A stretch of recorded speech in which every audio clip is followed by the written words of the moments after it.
Oh, you know what I love? Sports. I love sports. Sports. When When it comes to Texas A&M. Where are you getting this information? let me tell you. Welcome to TexAgs. TexAgs Live. I feel like I should be listening to the theme song from the Jeffersons. You know, we're moving on up. We will develop men, we will graduate players, and we will win championships on the field. It's a blessing to be in this position, and we're just thankful to be here. We're thankful to have the opportunity to go out there and play in front of the 12 man. He is a guy that has gotten better and better and better. He's just got that dog in him.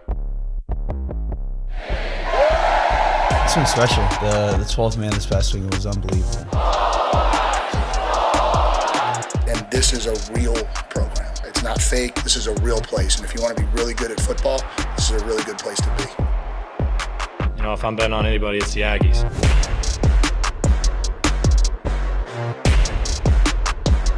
At around 4:38 yesterday, OB, it hit me. I'm done with this place. I'm ready to go home. But I'm reignited this morning. Welcome into TexAgs Live, presented by David Gardner's Jewelers, Rollo Insurance Studio at the College Football Hall of Fame in Atlanta, Georgia for SEC Media Days, Day 3, brought to you by La Casa Tequila, smooth tequila for the rugged country.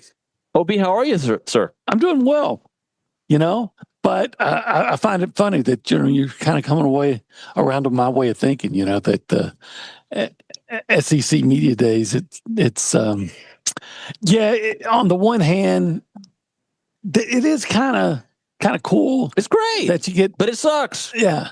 You know, I don't like getting out of my routine. This is what I like about it.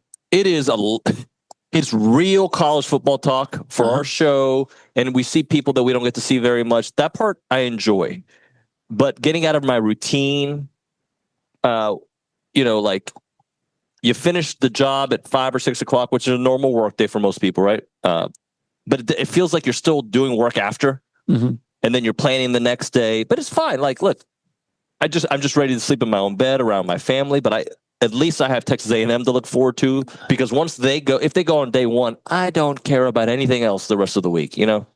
Yeah. My job was easier that year that they went the first day, because I was able to plan Texas A&M columns all week and get them done early, and then just do kind of a notebook on everybody else. But I've had to get a little bit creative. So today I'm going to focus on DJ Lagway. Yeah. Florida quarterback. You got a question in the back of your mind you're going to ask him? Well, I'm going to ask him, hey, how serious were you ever about Texas A&M? You're only 60 miles away. I saw him, I told you, on the field celebrating the win over Alabama that year. Yeah. So the word is, I've heard, was that Jimbo was kind of slow playing whether or not he wanted to offer him. Yeah, that's unfortunate. But you know what? He's going to be a fun quarterback to watch. I want to see how healthy he is, because that'll determine a lot for. So let me ask you this, OP. They might have beaten Georgia last year had he not gotten hurt, because they were moving the ball with him. Yeah, I agree with that. Who is the single most important quarterback to their team's success this season? Lenora Sellers. Okay. Because when I look at, we've talked about this earlier this week, when I look at South Carolina's entire team, you pointed out, well, obviously they're going to have a running back, but he's probably not going to be as good as Rocket Sanders. Right. They got to rebuild the offensive line. It wasn't a great offensive line anyway, but now it's going to be rebuilt. So it might get, maybe addition by subtraction. Their receivers, they're okay. Nobody jumps out at you. Everybody talks about Nick Harbor, but it's always because the way he looks instead of what he plays. The defense doesn't figure to be the same, but they got one heck of a quarterback. Yeah. So I think. Let me throw you a couple other names to consider. DJ Lagway. Well, what did I just say about when they played Georgia last year? Exactly right. But I think and he didn't play against Texas. Right. But I also look at Georgia. Florida, and Florida is supposed to have a good running game. Yep. Great offensive line. And what's the kid's name? Baugh, the running back.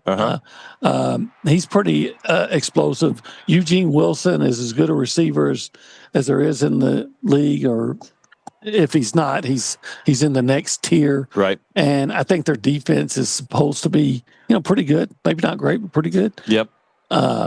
But yeah, I mean, DJ Lagway, absolutely. Let me give you another one. Another guy talking today, Johnny Mateer. Because Oklahoma last year defensively solid as expected, right? Under Brent Venables, very pedestrian offense. If this guy, I mean, you know, they've upgraded the wide receiver position, they've upgraded the quarterback position. Could he be one of the most important quarterbacks? All quarterbacks are important to their team, but like the difference between being a 9-10 win team or not could come down to your quarterback play. And if Mateer is that guy, how important is he to Oklahoma? Well, I think he's very important. Even though I'm still scratching my head on the whole thing that if Jackson Arnold was the problem last year, then why is Auburn so high on him, right? Yeah. So I don't know. You know, they won 6 games with Jackson Arnold and Michael Hawkins last year. They got into a boat, beat Alabama, shockingly. So I think John Mateer is important, but I think it's almost more important to make sure you got a better cast around him. Sure. Because that's what kept Jackson Arnold probably from being successful. You just mentioned they had issues at receiver. Did you know Oklahoma gave up the most sacks in the country last year? I did not know 50. That. Wow. They were tied with somebody else, but yeah, them and somebody else gave up 50 sacks last year. I feel like A&M has done that in the last few years. Maybe the Haynes King year 1 experiment. I feel like it was pretty close. I don't know if they gave up 50 though. Okay. It was a lot. Yeah. It was a lot. All right. Alabama. Do you think if there was no Arch Manning hype, Ty Simpson would potentially be getting some of that hype? Because if I remember correctly, he was ranked right around where Arch was coming into college football. Might have even been higher in some recruiting rankings. I think you'd always get a lot of hype just because you're the Alabama back at Alabama, yeah. And you know the narrative is that he's going to be a better fit for the system that Kalen DeBoer wants to, that he wants to operate. Sure, right. And then they got the offensive coordinator coming in. Yeah, maybe. But I would think that Alabama, DeBoer, Simpson, all those guys are probably counting their blessings that they're just a little bit under the radar right now. Yeah, I bet, that is not probably so. When you think about it, and that's weird for Alabama to be under the radar, right? Like they weren't horrible last year. No, and he's replacing a quarterback. Let's remember that they were like 1 yard away from beating or at least going into overtime with the national champion 2 years ago, right? He ran that quarterback draw and got stopped about a yard short on 4th down. I mean, that's where they were with Jalen Milroe just 2 years ago. And last year, again, his skill set was such that I don't think Kalen DeBoer was comfortable with it. So I believe Kalen DeBoer is going to figure out the offense at Alabama because I think he brought his OC from back in the day. Like, I think they're going to be fine there. And they already have a stacked defense. They had, 17 interceptions last year? Defensively, if the offense can match what the defensive backs did last year, they are one of those teams that we're still trying to figure out. But because we don't know about Ty Simpson, it's still a wait and see. Right, absolutely. Earlier today, this morning, I was filling out my media ballot for the preseason all SEC and then predictions, and you're ranking how you are going to 1 through 16 how the teams are going to finish, and I put LSU 1 spot ahead of Alabama, and the biggest to me the difference was LSU knows what their quarterback is and what he can do, and Alabama's is a mystery. So let me throw this curveball at you then. You would think Nuss would take a step forward because with more experience, you would think a quarterback would be more comfortable, right? Mm-hmm. But that offensive line is different. And most pocket passers' Achilles heel is what? A pass rush. Pass rush, right. If they can't protect Nuss, then what? Well, then unless he learned, like he said he did, from the A&M game last year, then he's going to be subject to if he's under pressure and he hadn't learned anything, subject to multiple interception games. The other team speaking today, Mississippi State. 2-10 Mississippi State.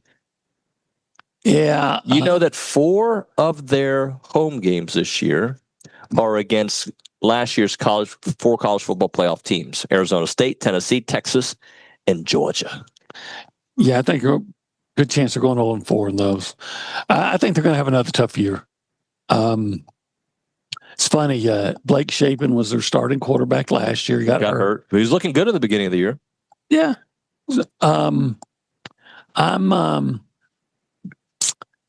I don't see a reason other than it's the second year under Levy. Jeff Levy, yep. The second year under him. But other than that, I don't see any reason to think that they're going to be better. Mario Craver's here. Yeah. I think they had a receiver another guy that transferred maybe to Missouri, maybe. I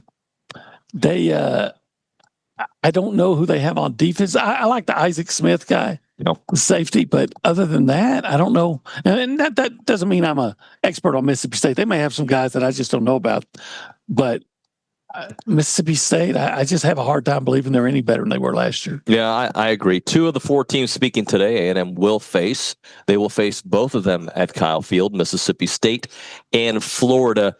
Is Florida... They're all key home games, OB. So, this is more radio chit-chat, if you will. But the Florida home game for A&M, could that determine the kind of year that they have, considering how hard 3 of their road games are? They're all hard, but considering how hard 3 of their road games are. Well, I think A&M really needs to win their home games. I mean, after hearing Hugh Freeze yesterday, Auburn thinks that they have a championship roster. Mm-hmm. So if they have a championship roster, we better have a championship roster. So, all of them are so key, and I think that Florida game is probably a game of very evenly matched teams. Yep. I know this. The last time they beat Florida at Kyle Field, it was part of a tremendous year, 2020.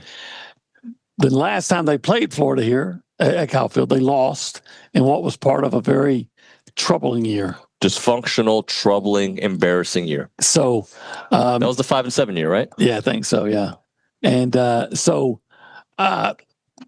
it does seem like when they play Florida, however, with the exception of the very first year, that might have been the 7-5 year. I think it was the 5-7. Was it the 5-7? I think. I remember Anthony Richardson running up and down the field. But it does seem like when they play Florida, you get a pretty good idea of what kind of season you're going to have. Yeah. One year out in, last year they beat Florida, had a nice year, almost an outstanding one. They just not letting Auburn get away. And then one year they kind of slopped around and beat Auburn.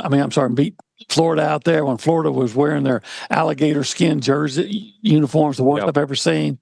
And, A&M had a successful year, but it was kind of sloppy. So we kind of mirrored the Florida game. We had Sam Acho on the show yesterday. I found him to be very engaging, polite. I know I think he's the Acho brother I like. Yeah, he was good. But, and I know some of our people didn't like him, but I thought he was really good. The one thing he said that I pushed back on, and then he fixed what he said, was A&M had a down year last year.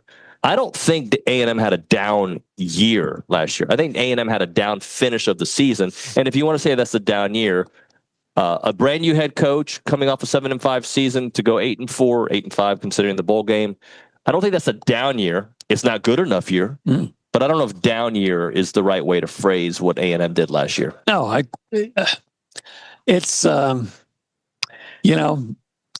that 8-4 last year was getting vanilla ice cream. It's still good, but it's not great. But it's not. It's vanilla. It's not cheesecake. No, it might be cheesecake without anything on it. I don't know, but that's pretty good cheesecake, though. But the point I'm making is, vanilla is good. Yeah, but it's not great. You don't remember it. You remember it when you freak it with some fruit or some hot fudge or add-ins. Yeah. Let's do this. Let's hit a break early because I think Billy wants to join us, and then it's, I believe, at 8:35. Greg Sankey will be joining us. So looking forward to talking to Commissioner Sankey here on the program. And who else do we have on the show? We've got Chris Doering coming on. We've got Ross Dellenger is on the show now. Okay, looking forward to talking to Ross Dellenger. We've got he's right at 9:00. We also have Jordan Rodgers. So there you go. It's going to be a great show so far. And we'll keep adding to it, OB, all right? Keep on. All right. Jordan Rodgers, great hair. Let's think about a scenario. Okay. The guest of today, okay? All right.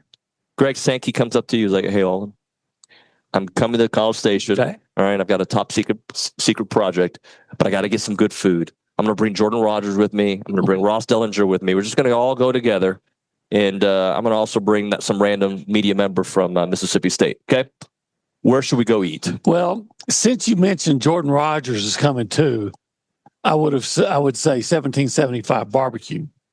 I don't know that Sankey deserved it after the whole Texas thing, but since he's bringing Rodgers too, I would say, hey, welcome to our town. We're going to take you to 1775 barbecue. Let you experience the best in Texas barbecue. They're so good. They're so good. I've had good food on this trip. I've eaten like what's the word? I've just eaten too much. Okay. Yeah. All right.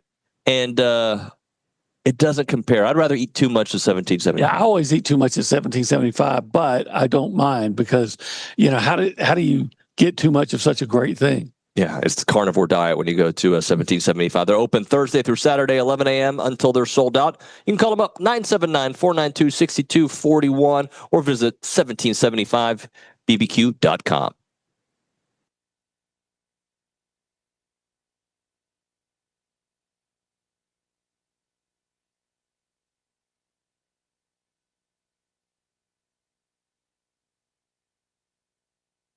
All right, guys, let's talk about some new partners, Aggieland Hydration and Injectables. They're Aggie owned and operated. They are an mobile IV hydration company that was founded back in 2024. I met with Sheldon and Danny over the last week, and they're awesome people. They really know what they're doing. They're proud to serve Bryan College Station with awesome services like IV hydration, Botox, and even some weight loss options. Whether you're looking for a quick boost of hydration or dehydration preventative, they can tailor an IV cocktail specific to your needs. And on a busy weekend, I know some of you guys might be partying a little bit too much. If that's the case, an IV can be one of the easiest ways to ensure you're receiving all those necessary vitamins and minerals to make you feel better. Their overall mission is to bring a more personalized and accessible wellness option to the broader range of clientele here in the Bryan College Station and Brazos Valley area. To book an appointment or inquire about it, just call them up or text them. 979-217-1561. Again, it's Aggieland Hydration and Injectables. Check them out. It's our friends at Aggieland Hydration and Injectables.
As a reminder, the final segment of the program is brought to you by Double Dave's. That is at 10:50. But right now, caller number 12, 979-693-1150 will hook you up with your choice of a dozen pepperoni rolls or a large one-topping pizza from Double Dave's. They've been serving Aggie Land since 1984 with your favorite pizza and, of course, those world-famous pepperoni rolls. Reliable in-house delivery, bringing piping hot goodness straight to your door. Just click on doubledaves.com, and your favorites are on their way. OB, have you noticed certain radio hosts here yell? I have noticed that. Dudes are freaking yelling. Like, talk to your audience, man. You don't have to yell at them. Isn't that why you have the microphone, right? Yes. Like, I went on a guy's show, super nice, but he talks like this. I'm talking to you, bro. Like, so loud. Yeah, it is funny. It's like, I was just, when you put your headphones on, Billy Liucci's joining us, the executive editor, co-owner of TexAgs. So what the hell was that? I was 30 feet away and I heard you yelling. Yeah, well, I was mimicking what a lot of people's talk shows sound like here. Like, there's dudes that yell into the microphone for a normal conversation. And I went on a show where the guy was yelling at me. Hey, when I walked by just a second ago, I know you're pointing. My first, you what? I saw the area you were pointing. Okay, so is that who you're who you're talking? So I walked by, and one of the very first, the first thing I hear is some guy going, he's talking, he's like monologuing, open segment, as we like to call it. But he's like, if they want to come down here and catch these hands, and if you'd have seen the guy that said it, oh, please. I think it's probably the same person. Please say it to me. If they want to come down here and catch these hands. So I don't know who. Olin, did you piss somebody off yesterday? He's pissed this guy. shockingly not. Actually, he pissed you off, excuse me. Oh, yeah, that was the guy that disparaged A&M and I on a podcast, and wow. I said some bad words and hung up. I had one of Olin's, Olin's Army. Yeah, oh, yeah. Bust of Austin American statesman people. Well, not them. I love those guys just because I've known them forever, but Olin's got people, the listeners don't understand. People, anybody that works at TexAgs, he's got an army of, they do beats around the SEC, and he worked with them at Rival, knew them for years and years. And what happens every year is I keep picking them up. They're like those, hey, I have Olin on the show a lot, but I'd love to have you. So you do all these shows around the SEC, and they come and they want to do one-offs with me, and most of them are at like 8 p.m. 8 p.m. or 7 in the morning. I'm like, no. So thank you, OB. You know what? My first SEC media days back in 2006, this guy comes up to me and says, "Hey, my name's Brett Beard. I'm Huntsville or Jacksonville or whatever." And he said, "We'd love to have you on the show sometime." I said, "Sure, anytime. Just let me know." And then, like, I'm talking 5 minutes later, there he is in front of me again. He said, I'm see, that's Olin's Army right there. He said, "We'd like to have you on the show." Sometimes I said, "Well, dementia reporters." I said, "Well, that's fine, but didn't we do this like 5 minutes ago?" He said, "Oh, that must have been my twin brother." Oh, it really was. Wow. Brent. Oh, wow. That's a perfect example of what I love to refer to as Olin's Army. So Gabe had a little bit of an army too. Yeah, I'm antisocial. Yeah, you are. People don't like you. No, it's okay. Actually, Nuño's gotten a lot. You get a lot of compliments for how you host the show around here. Seriously. By the way, shaving a beard takes a long time. I forgot about that. You look like a shrew. I was looking a little homeless. I wanted people to realize I'm not that homeless. I thought it was a good look for you. Katie said it edged. I sent Katie Smith a picture while you were sitting there monologuing yesterday. She said it aged you 10 years. That's what Elizabeth said too. Yeah, but I don't think in a bad way. You look being a kid. Yeah. Hey, we got to hit a break here, okay? Because Commissioner Sankey is going to be joining us here on the other side. So we'll do that. We'll talk to Commissioner Sankey here on TexAgs Live. All right. Right now, let's talk about Caldwell Country Chevrolet, Highway 21 in Caldwell, online at caldwellcountrychevrolet.com. That's the place to get your vehicles, guys. In today's fast-paced world, Caldwell Country Chevrolet brings that car buying experience to your fingertips. What you need to do is go to their website, and you'll see all the deals that they have that change from month to month. As a proud supporter of Aggie Athletics and numerous charitable organizations, Caldwell Country is deeply invested in our community. If you're ready to experience the difference, make the short drive and discover why so many of your neighbors are calling Caldwell Country Chevrolet their place to go buy their car. Remember, it's about a 15-minute drive, the edge of Bryan to the beginnings of Caldwell. Short conversation away, but you'll see the difference when you start doing business with the great people at Caldwell Country Chevrolet. Highway 21 in Caldwell, online, CaldwellCountryChevrolet.com.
And we're here on TexAgs Live, presented by David Gardner's Jewelers Rollo Insurance Studio in Atlanta, Georgia. This SEC Media Days presentation is brought to you by La Casa Tequila. Commissioner Greg Sankey is with us. Billy Liucci still with us. How are you, sir? I'm well, thank you. How are you guys? Doing great. I know Billy wanted to start things off with some news from last night. Well,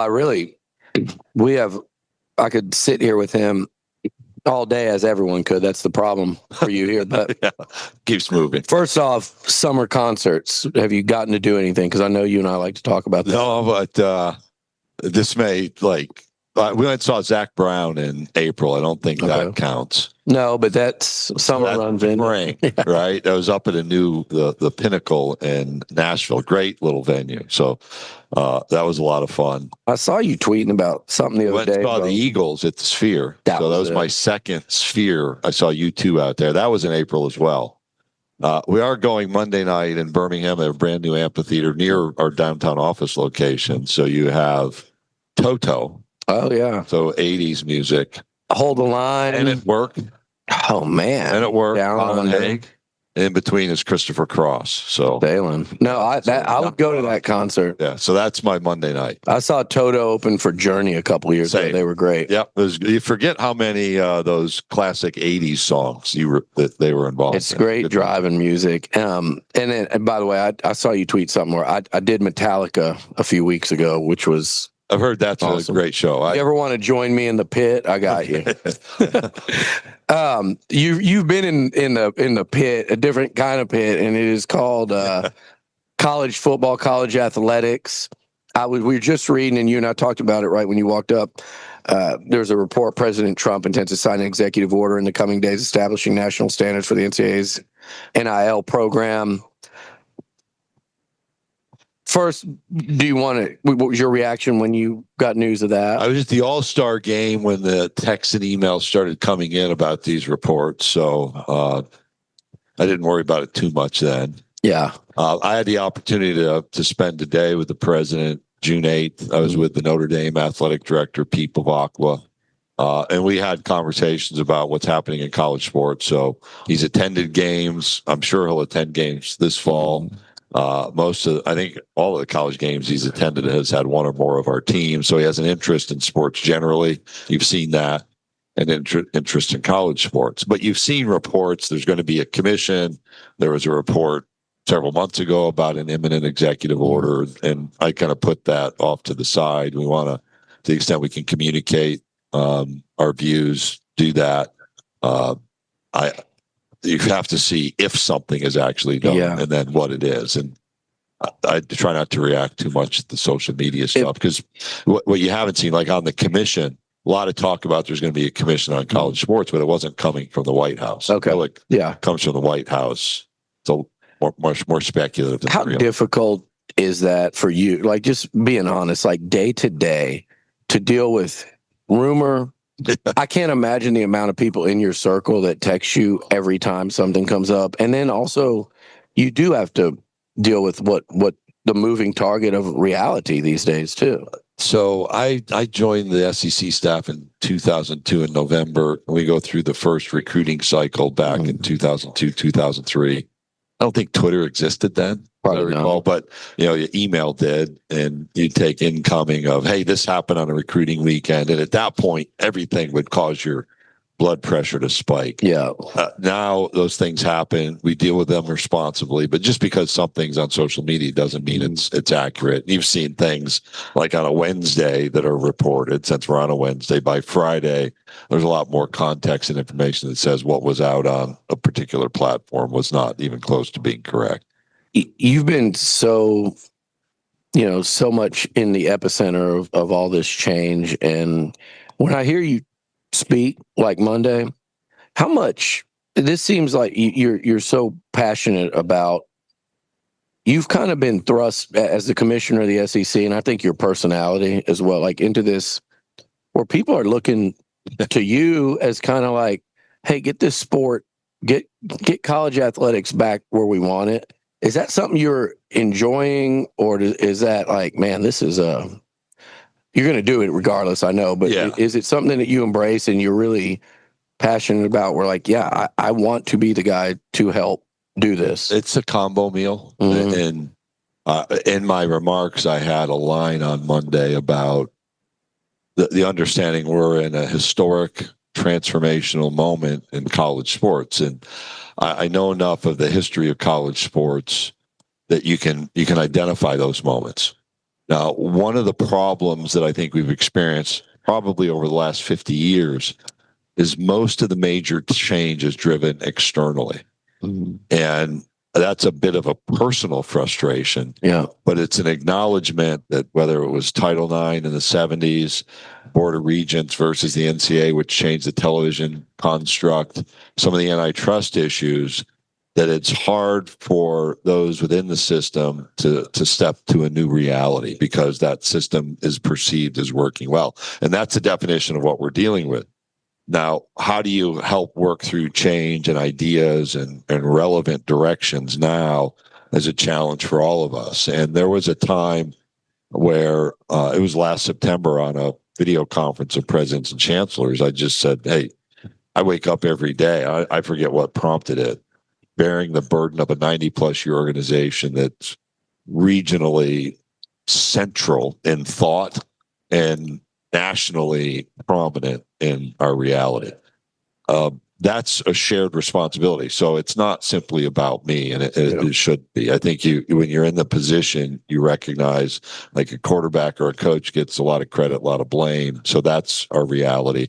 But we share in that responsibility. Now, directly to your question, there are days I wake up really excited about the role and the opportunity, and there are days where I'm like, oh man, how did I get into this one? I feel like sometimes I'm watching all the different ADs, commissioners, whoever it is, presidents, everybody that's involved in this. It feels like a higher level of a Twitter battle.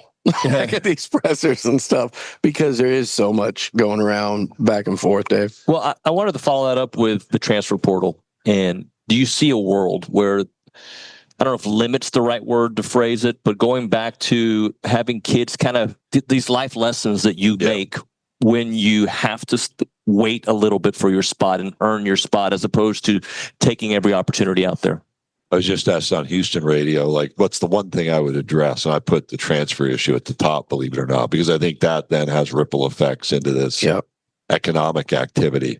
But I think it speaks to the core of college athletics and the issues around education, meaningful education, around building a legacy, and around becoming part of a community. I mean, that's the reality of what college does for people on campus, for young men, young women who show up as freshmen, go through that experience, move from adolescence to adulthood, obtain a degree, but not just the degree, the education that comes with it inside the classroom and outside. If you move semester to semester, year to year, every time you move, you lose credit hours. That narrows your educational opportunities, alters your educational focus, changes the opportunity to build a legacy. I'm thinking of young people that I've seen dramatically in moments win games, be on the receiving end of a pass as the time ran out, or a shot that went in, or a home run, and then they leave for a couple of bucks potentially. But what they don't see is that enduring legacy that had they stayed, it would have been built and would have been a much greater asset for them over time.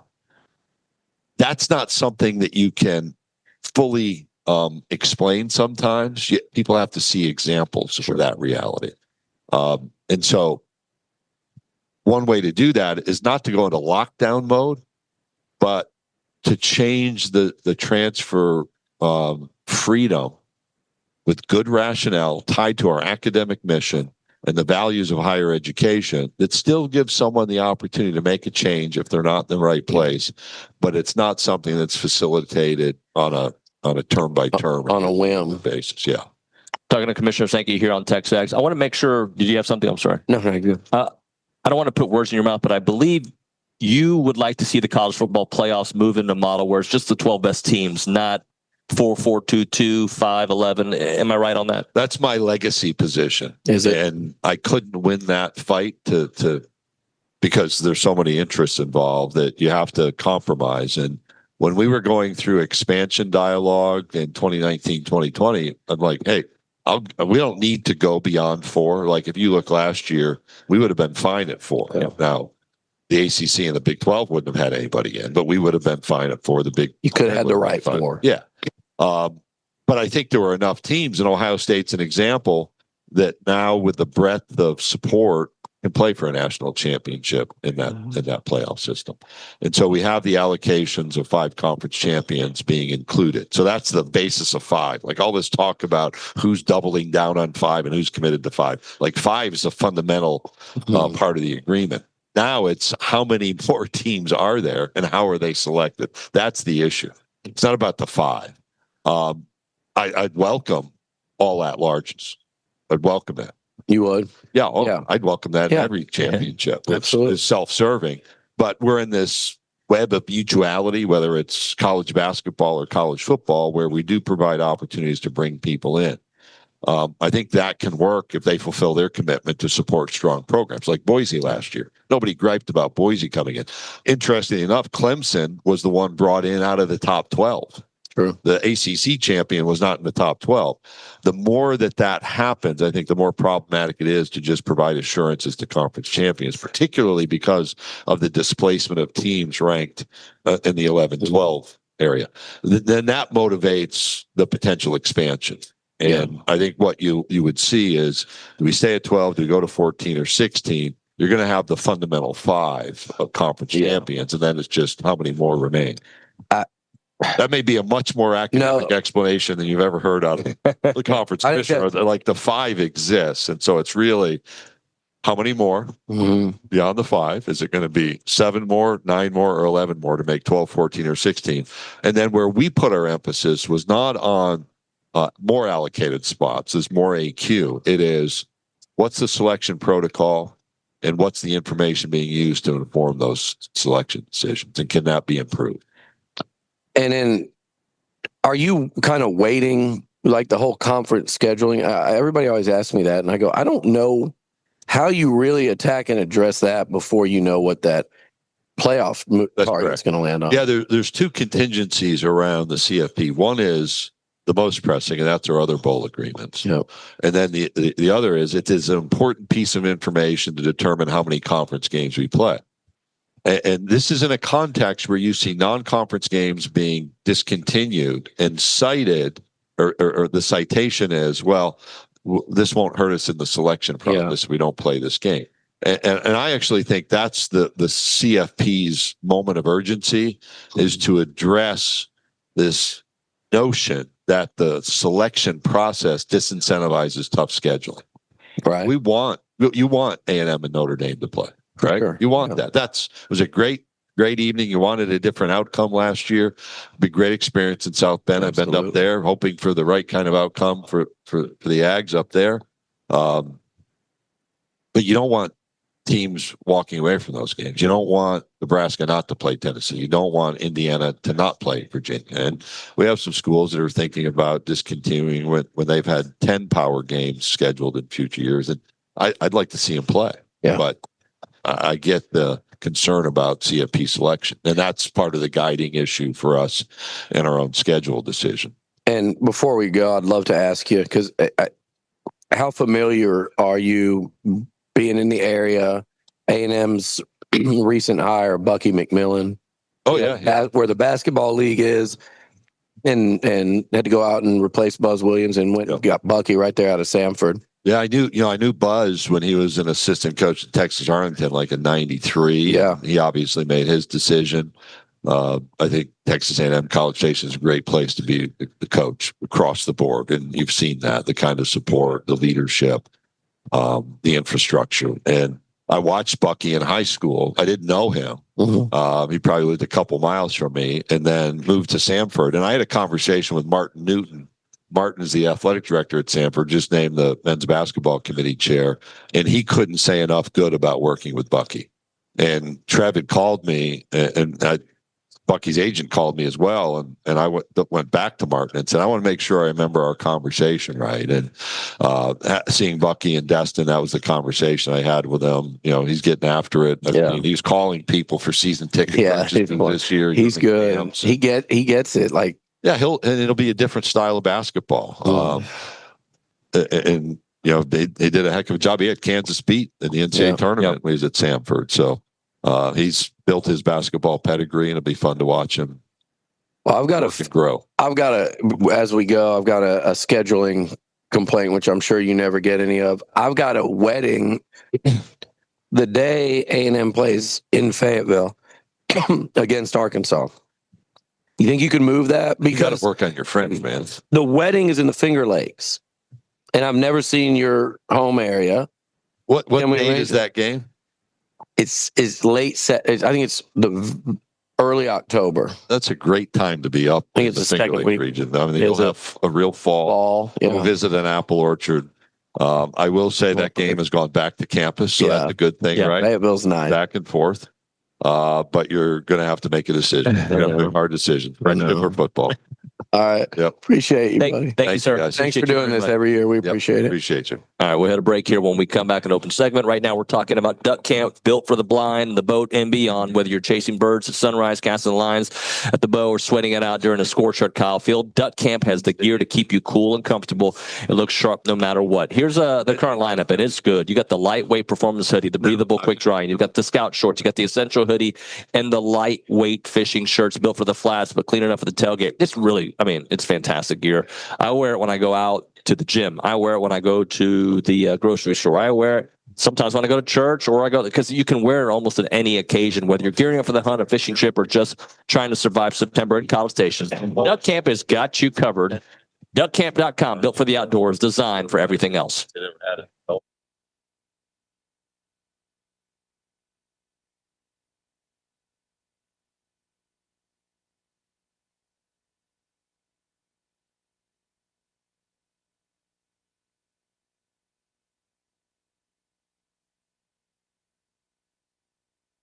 Let's talk a little Snaps clothing. David Nuño here, and I love wearing Snaps clothing everywhere. I've got the flannel on right now. You've seen me in the Tailgater collection with the A&M gear. It is fantastic. If you see me around town with my sons, Christian and Cruz, they've got a bunch of Snaps gear. When they have big games for Consol, they wear nice clothes, so they wear their Snap stuff. And I'm telling you, with baseball season here, let's all kind of go looking stylish and fit to the games. They're at Olsen wearing the Snaps clothing. As a reminder, they are the only official licensed Texas A&M Pearl Snaps maker out there. Their Tailgater collection is built for game day with breathable, moisture-wicking fabrics to keep you comfortable while you rep your Aggies in style. Now, whether you're watching the game from home or maybe you're in attendance, you're tailgating, whatever it may be, you got to make sure you head to snapsclothing.com to see everything they have to offer. It is fashionable, it is awesome, and you're going to love it.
And we're back. TexAgs Live, presented by David Gardner's Jewelers, Rollo Insurance Studio, College Football Hall of Fame in Atlanta, Georgia.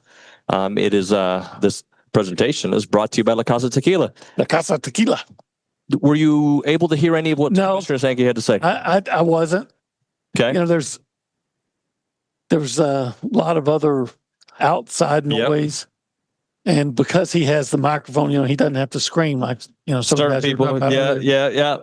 Well, he the one thing that I found very interesting about what he said was on the transfer portal. He said that was the one thing he would address at the top because there are ripple effects to economic activity, and I'm thinking young people that I've seen dramatically win games and they leave for a couple of bucks potentially. I don't see that enduring legacy that had they stayed would have been built and been a much greater asset over time. Agree. Yeah. Nico actually lost money. Look, I know that Anderson Garcia transferred to A&M. I recognize that. But his legacy at A&M, the 3 years that he's spent playing basketball here, because he gave that time to develop in the right system for him, now makes him a household name in A&M basketball history, right? People are going to remember him the way they remember some of the other glue players that played for A&M. And I know he's an example of a transfer, but my point is when you allow time at a school, not only is your education going to be, I think it's going to be more fine-tuned and more focused, but also there is a history with that school that will be there 20 years from now, 30 years from now, as opposed to being a mercenary. Right. And that happens in pro sports too, by the way. Yeah. Like, for instance, there's a guy I can't even think of his name right now. Johnson. He came from Tennessee and played 1 year with A&M left tackle. It was with a J. Like Justin Johnson. I'm not saying that's it, but you know. Yeah. Yeah. Thanks for coming. You know, thanks for playing. But other guys that come here. Don't get me wrong. I want a mercenary to help, right? Well, yeah. If I need some help, somebody to plug in. Randy Johnson played for the Astros for half a season, basically, and but he is not an Astro, right? That's what I'm trying to get at. But when you go somewhere, so I'm not saying that transfer portal should be completely closed, because if my sons were to go to an environment that they weren't happy and there was no path for growth, then I would want them to be able to explore other opportunities. I don't want it to be tied to playing time day one, and I don't want it to be tied to making an extra few bucks, as Commissioner Sankey said, just to make a little bit more money. I'm going to go a couple states over. Yeah. Now, I think in the revenue sharing, it's going to be like the guys that play well are going to get this money that's going to probably keep them from leaving. So, and the guys that don't play well, quite frankly, you don't care if they leave anyway. You're exactly right. OB, I think we got to hit a break here. Okay. I'm pretty sure we do. So you've got a bunch of press conferences to go to. Yeah, we're going to start off with Kalen DeBoer. Okay. Well, we'll be watching your work on TexAgs.com. Thank you, buddy. Right, thanks. All right. So we do have a minute left in the segment. This is what I'm going to tell you about the next hour. Ross Dellenger going to be joining us, Yahoo Sports. Chris Doering going to be joining us, Florida Gator great / SEC Network. Jordan Rodgers, Vandy great. That's what we have so far on the program. The 10 o'clock hour is going to be loaded as well. We'll get you that information as it comes. And by the way, this is Around the SEC, presented by the Jackster Group. It is TexAgs Live, presented by David Gardner's Jewelers.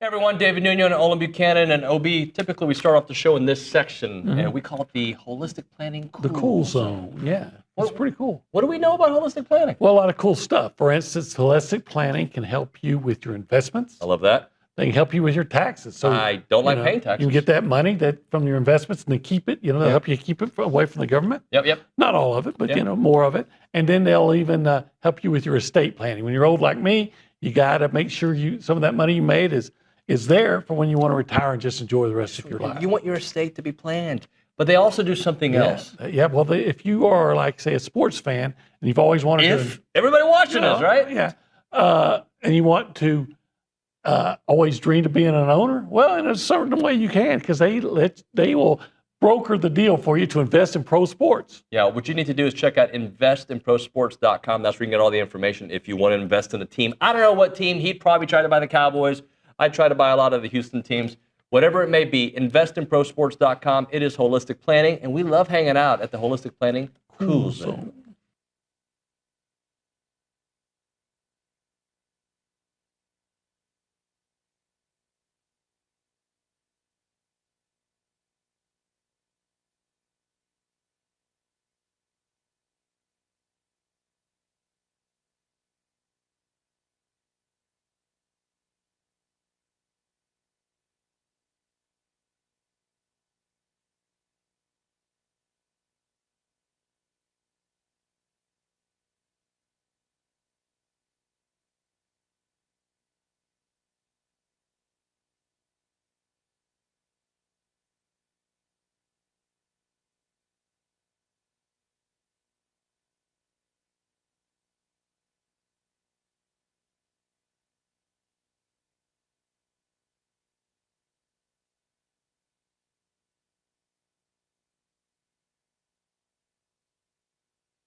All right, we are back here on TexAgs Live. We are presented by David Gardner's Jewelers Rollo Insurance Studio. Hope to have Ross Dellenger of Yahoo Sports on with us to chit-chat a little bit. I know that there was some breaking news overnight that I want to ask him about. Ed O'Keefe reported that President Trump intends to sign an executive order in the coming days establishing national standards for the NCAA's name, image, and likeness program that reap millions of dollars in revenue for top college athletes. Multiple people familiar with his plans tell Ed O'Keefe. So I'm looking forward to reading more about that. And I haven't read the entire article. I just have seen the tweet about it. But he says, in Mr. Trump is engaging on an issue that's quickly reshaped in many ways. Roiled college athletics after a House subcommittee on Tuesday advanced a bill along party lines that would establish national standards for sponsorships. The legislation called for the SCORE Act would supersede a patchwork of state laws regulating name, image, and likeness. Very interesting. And it goes back to the 2021 decision to bring it. Trump has regularly engaged with professional college sports in all sorts, and the White House did not immediately return requests for comment. So we'll talk to Ross Dellenger, who's at the forefront of all things college athletics, college football, especially off the field. I know he loves reporting on the stuff on the field. But he also is one of the top guys. And with that, we have the great Ross Dellenger here on TexAgs Live. What's up? I like the jacket, dude. Thanks a lot. Just trying to, jazz it up a little bit, I guess. So I didn't know about the President Trump news until this morning. I go to bed early. I'm an old guy. I don't know if you were watching the All-Star game or not. Were you surprised by it? What'd you make of it? Well, I think Greg Sankey mentioned this morning in an interview. We in May we had similar news that an executive order, he was contemplating it, and then we had the presidential news from me and some others, presidential commission news. Right. So neither of these things happened. So I would take it with a grain of salt. Okay. Yeah. Okay. Yeah. Yeah. I mean, it might happen, of course, but we've had a few bits of these that didn't materialize. So, and we have movement right now in Congress with legislation, although I don't know that it moves all the way through, but there is movement more than we've seen in the past. So the thought was that President Trump was going to wait into congressional legislation could at least have a chance. So it would kind of surprise me if he dropped something in the next couple days or something like that. But I don't know. I mean, obviously, the people who reported that are pretty close and tied into the White House and politics.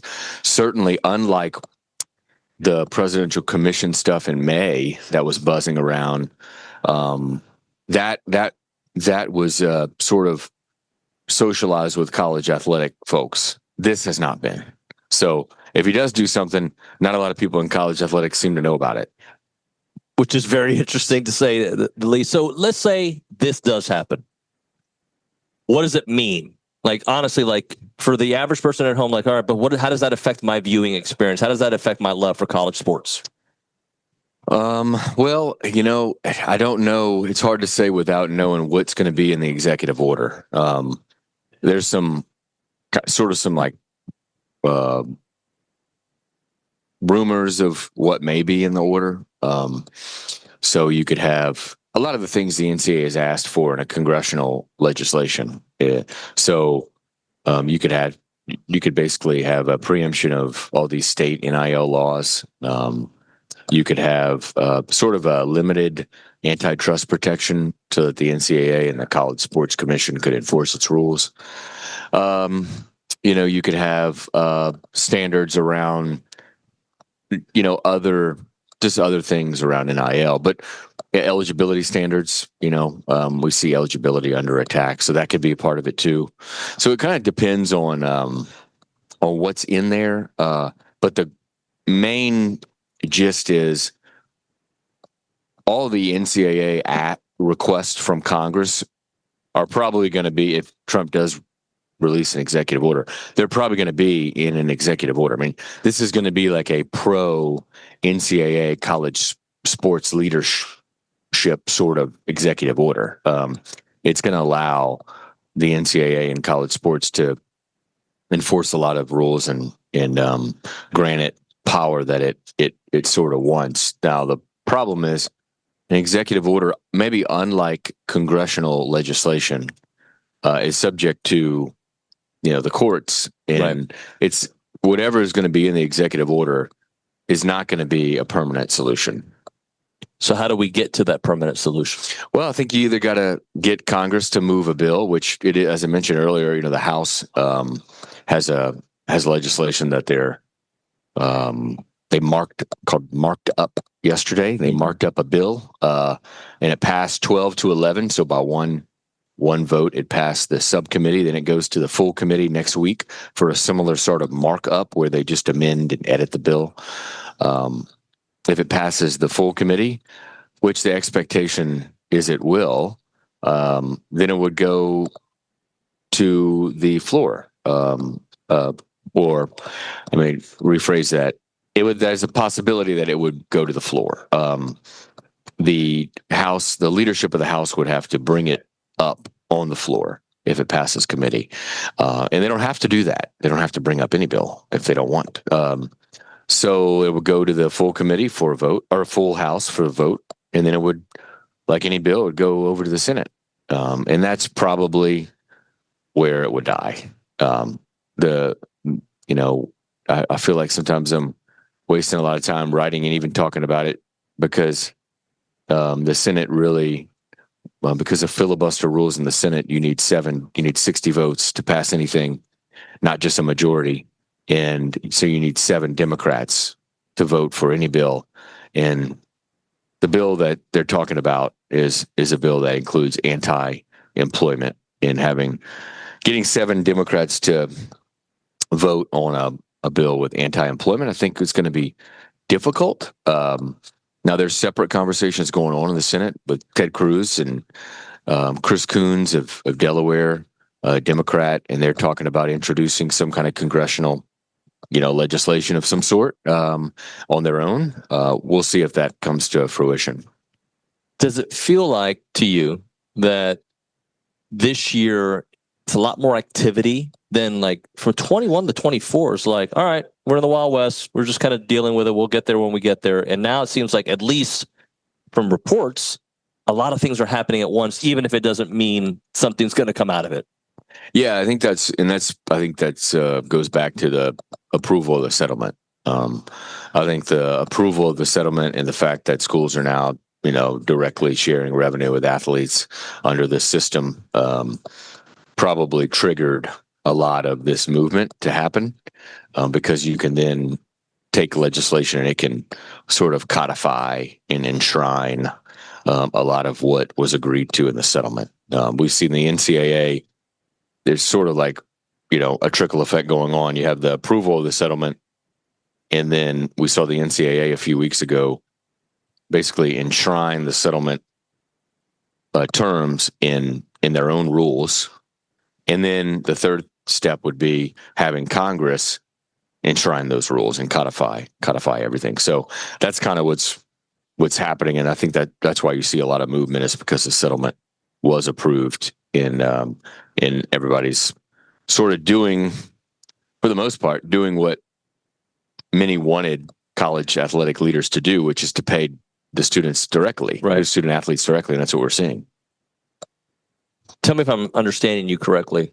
Does it sounds to me that you don't think that things are going to, we're not moving anywhere yet. Like it's a movement. We're not really moving to that destination where this is the finished product. This is the league. This is what the college football is going to be moving forward.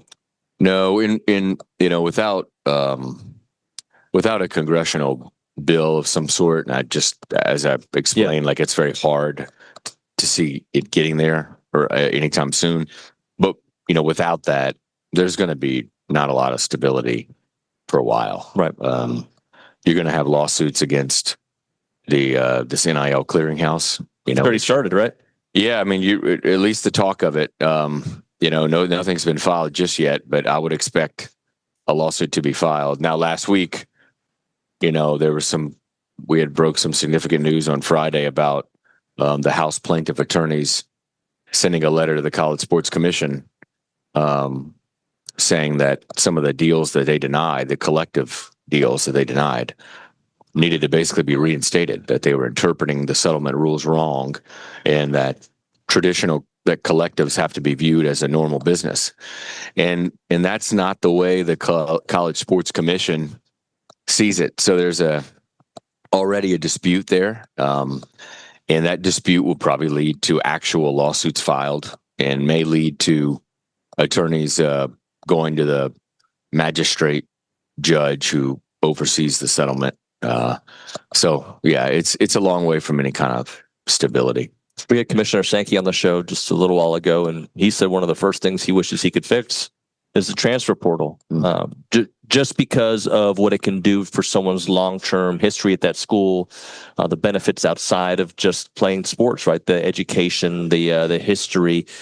Do you see any scenario where that is fixed somewhat, other than just having one window every year?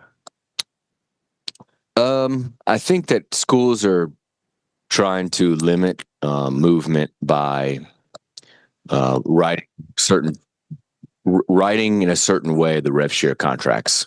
So I think they're trying to put terms into these rev share contracts that sort of make it hard for an athlete to transfer without owing a lot of money to the school. So I think that's probably the first step in how you might see a limit of movement. But also that is going to be probably sued as well. Oh man. I mean, look who just walked up. But I think you'll see lawsuits for over rev share terms as well, you know, but that's the way the schools plan on reducing movement. And maybe you will see limited movement because you have buyouts and contracts, and you have contracts written where, you know, an athlete can't leave after a certain date or before a certain date. They're just doing things in contracts. I think that will see a reduction in movement, but also we'll see probably a lawsuit. So the last few years, there's been this movement to the super conference, and we already have super conferences, but like there was talk, maybe we'll get to just an SEC and the Big Ten. That's kind of quieted down. Do you see it picking back up at some point? Yeah, you know, I think the whole idea of the SEC and Big Ten sort of coming together and merging and stuff, it has, you're right, it has died down a little bit. And I think part of that is because of the dispute that they're having over the college football playoff. There is a, you know, there's a disagreement between the two conferences on what a playoff should look like. And I think that's maybe slowed down talk of that. I don't know that will ever be truly like off the table as an option. You know, we've seen conference realignment sort of align the biggest brands, sort of consolidate the biggest brands, and that just happens in really any economy. You see the consolidation of bigger brands getting together because together they're sort of more valuable when they get together, and that's what we've seen. We've seen the Big Ten and SEC do that, and so eventually you would think that they'll all get together. All the biggest brands will get together from each league or both leagues together. But I do think it's slowed a little bit, and it does feel like we're maybe a few years away from that. But you know, you never know. The future of the new enforcement entity and the result of these lawsuits against it and all that, I think that'll dictate what any kind of sort of super league or whatever looks like. Remind me of your career growth. I feel like you've been doing the business of sports so long that now that's how I think of you. But I remember correctly, I used to cover games. Yeah. I still do. I covered I covered 5 or 6 playoff games this past year, and I cover a game about every other week. Okay. I go to a game. I mean, oftentimes, you know, half the time I'd say, you know, I do write probably more than half the time these days. Yeah, I write more about the business of college football specifically, but sports in general.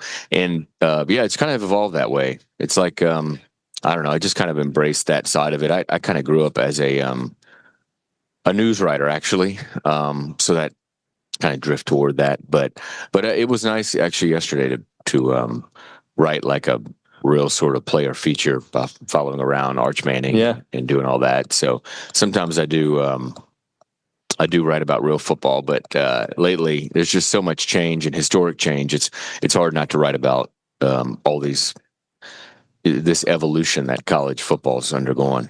A couple days in a row, some big personalities. Well, one big personality in Diego Pavia, and then yesterday with Arch. Let's just kind of take the quarterbacks in the SEC and from star power to unproven potential. Just kind of give me a lay of the land of your thoughts on this conference and quarterbacks this year.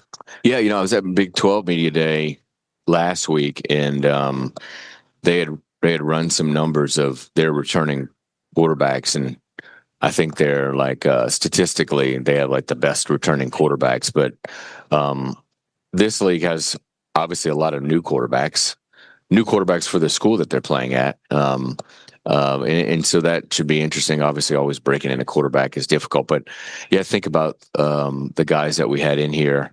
Obviously, Arch, you know, probably has more hype on him than anybody. Garrett Nussmeier at LSU certainly is a guy that you know, maybe he's probably the top returner in the league, quarterback wise, I would guess. And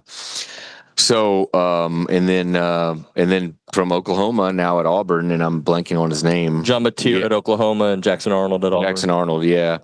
So that should be interesting to watch, see if that experiment works there with Hugh Freeze. You know, Alabama's obviously got a new quarterback, and you know, a lot of schools, have a new quarterback. So I don't know, man. It's going to be interesting, but you know, I still think today in college athletics, the most important thing in college football, the most important thing is the offensive and defensive lines, especially in this league.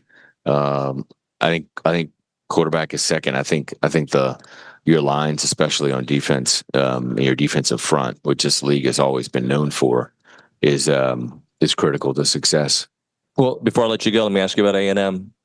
Really good offensive line. Yeah. Quarterback who played well last year, and Marcel Reed getting another opportunity.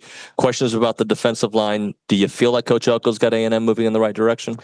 Well, you look at, what they did in year one, and, the first, 7-8 games were pretty incredible. Yeah. And, had a chance there to beat Notre Dame in the opener. And it was pretty good what they did. And I'll be honest, I haven't kept up too much with the offseason of how this year's team has kind of materialized. But just off of what they did last year was incredible. Also, Mike Elko is one of the coaches that when you ask other coaches about other offensive coaches about who's the best, who's sort of the hardest defense to game plan around, or the hardest coach to game plan against offensively. And man, it's like more than half usually will point to Elko. Yeah. He's been really successful defensively at all of his stops. And so that's where A&M, as I just mentioned, right, defensive line, defensive front, you would think will be one of the better ones in the league. Ross, I appreciate you, man. Thanks so much for making time. Good to be on. Thank you. All right, we'll hit a break here. When we come back on TexAgs Live, a little open segment, I believe, unless a guest does pop up, and Billy will be rejoining us. Chris Doering will be joining us shortly. Jordan Rodgers will be joining us shortly.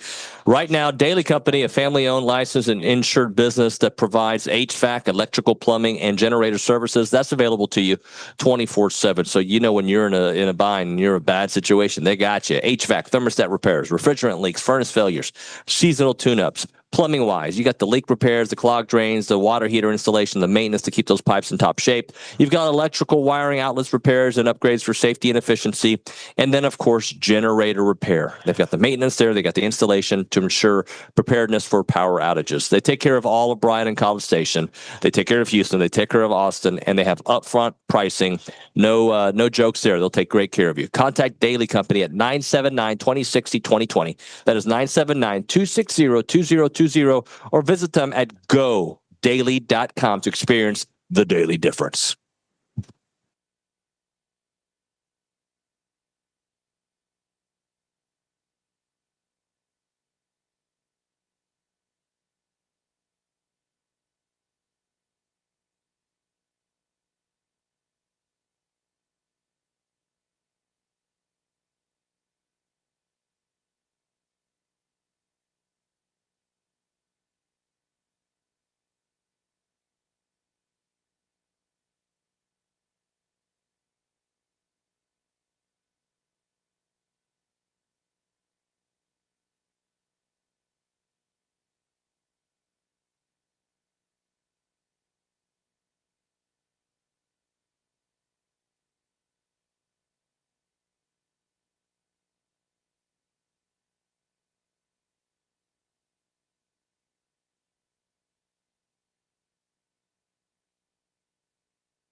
TexAgs Live, presented by David Gardner's Jewelers, Rollo Insurance Studio in Atlanta, Georgia. This SEC Media Days presentation is brought to you by La Casa Tequila.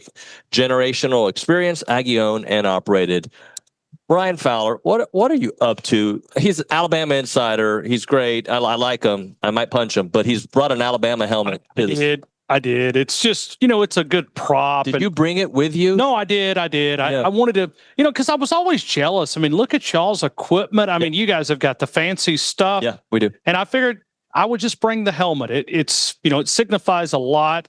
Its toughness. That 18 stands for pretty special number in Tuscaloosa, but we're tired of this number. And, we'll see if it moves up. We're, every day at 5:00, I read off the credentials of Alabama, and the fans are asking me to move beyond 18, but somebody's got to do something before I can move beyond 18. By the way, this is just another example of why Texas A&M's NIL situation is so good. Look at this set, buddy. Like, this is what I mean. No, days of Alabama, it's going to stay. But I noticed that they put me between the Texas and the Texas A&M fans. Yeah. Now they put the Auburn Cats way over there, so they must like us a little bit better. But yeah, I mean, they put you guys with Texas. Yeah, but the Texas guys that they've put us with are those the good guys? I like Mark Henry. Okay, I do. Okay. I like. There's some other dudes that like to talk smack. As you know, I talk right back. Sure. Right. So, but I don't like put them by me. I don't like Texas. Listen, they Billy, bro. Let me tell you, that ego. They think they own college football because they think they can buy their way to the top. When you look at that, it is just one of those. You can understand why they've been a part of two conferences that have failed because that ego kind of trips them going in. I remember my good friend Chris Plank out in Norman, Oklahoma. He said, "Give it 2 years, they'll have us all fighting." Heck, it didn't take 6 months. Yeah. I mean, that's what Texas does. I mean, they come in, throw that money around, throw that power around. No, I like Texas A&M. Especially compared to, whatever half brother, whatever you guys want to call them. There was a time you didn't like us very much. I know. Jimbo Saban days. Yeah, but I was right on that, and now you guys are on my side. Hold on. What were you right about? I want to make sure that we're on the same page. I mean, Jimbo, that he was a guy that would, walked in the territory of, stretching the rules just a little bit. Wasn't that what he accused Nick Saban of? He did. I mean, are we going to relive this or just say? I mean, but it's kind of like. Here's my point on that. It's kind of like Ole Miss people. They used to hate me when I would criticize Hugh Freeze. Now they love me because I was telling them. I mean, I actually like Jimbo. I'm one of the few that like it didn't work, and from a coaching perspective, I think. What is he up to? Does he live there? I don't know where I know he does Sirius every once in a while, like that I know, but no, I don't know what he's doing. But I like Jimbo. I think Jimbo's biggest issue. There's two big issues. He was so stubborn as a coach on the offense. He was. Oh man! Wow. And the game passed him by. He did. Okay, and that doesn't mean that. And very rarely the game passed somebody by and they reclaim it. Dabo's trying to prove that it felt like he was kind of on the outs, right? Right. Not that you weren't good, but like it felt like he wasn't adapting to the times. He started to adapt a little bit. I think he's got a pretty good team at Clemson this year. But a lot of times when you lose it, you don't get it back. And that will be see if Dabo can rekindle the fire. You almost wonder. Hypothetical. We're allowed now since Saban has retired. We can talk hypotheticals. Prior to that, he wouldn't let us do it. Right. I mean, he would you ask a hypothetical question, but you almost wonder if Dabo's unwillingness to evolve hurt him in being a candidate for the Alabama job. Yeah. And you think he would have taken it? I don't think there's any doubt. I think if they would have called him, I think he would have crawled back to Tuscaloosa. It just, to follow Nick Saban, I think is the part that you'd have to get over.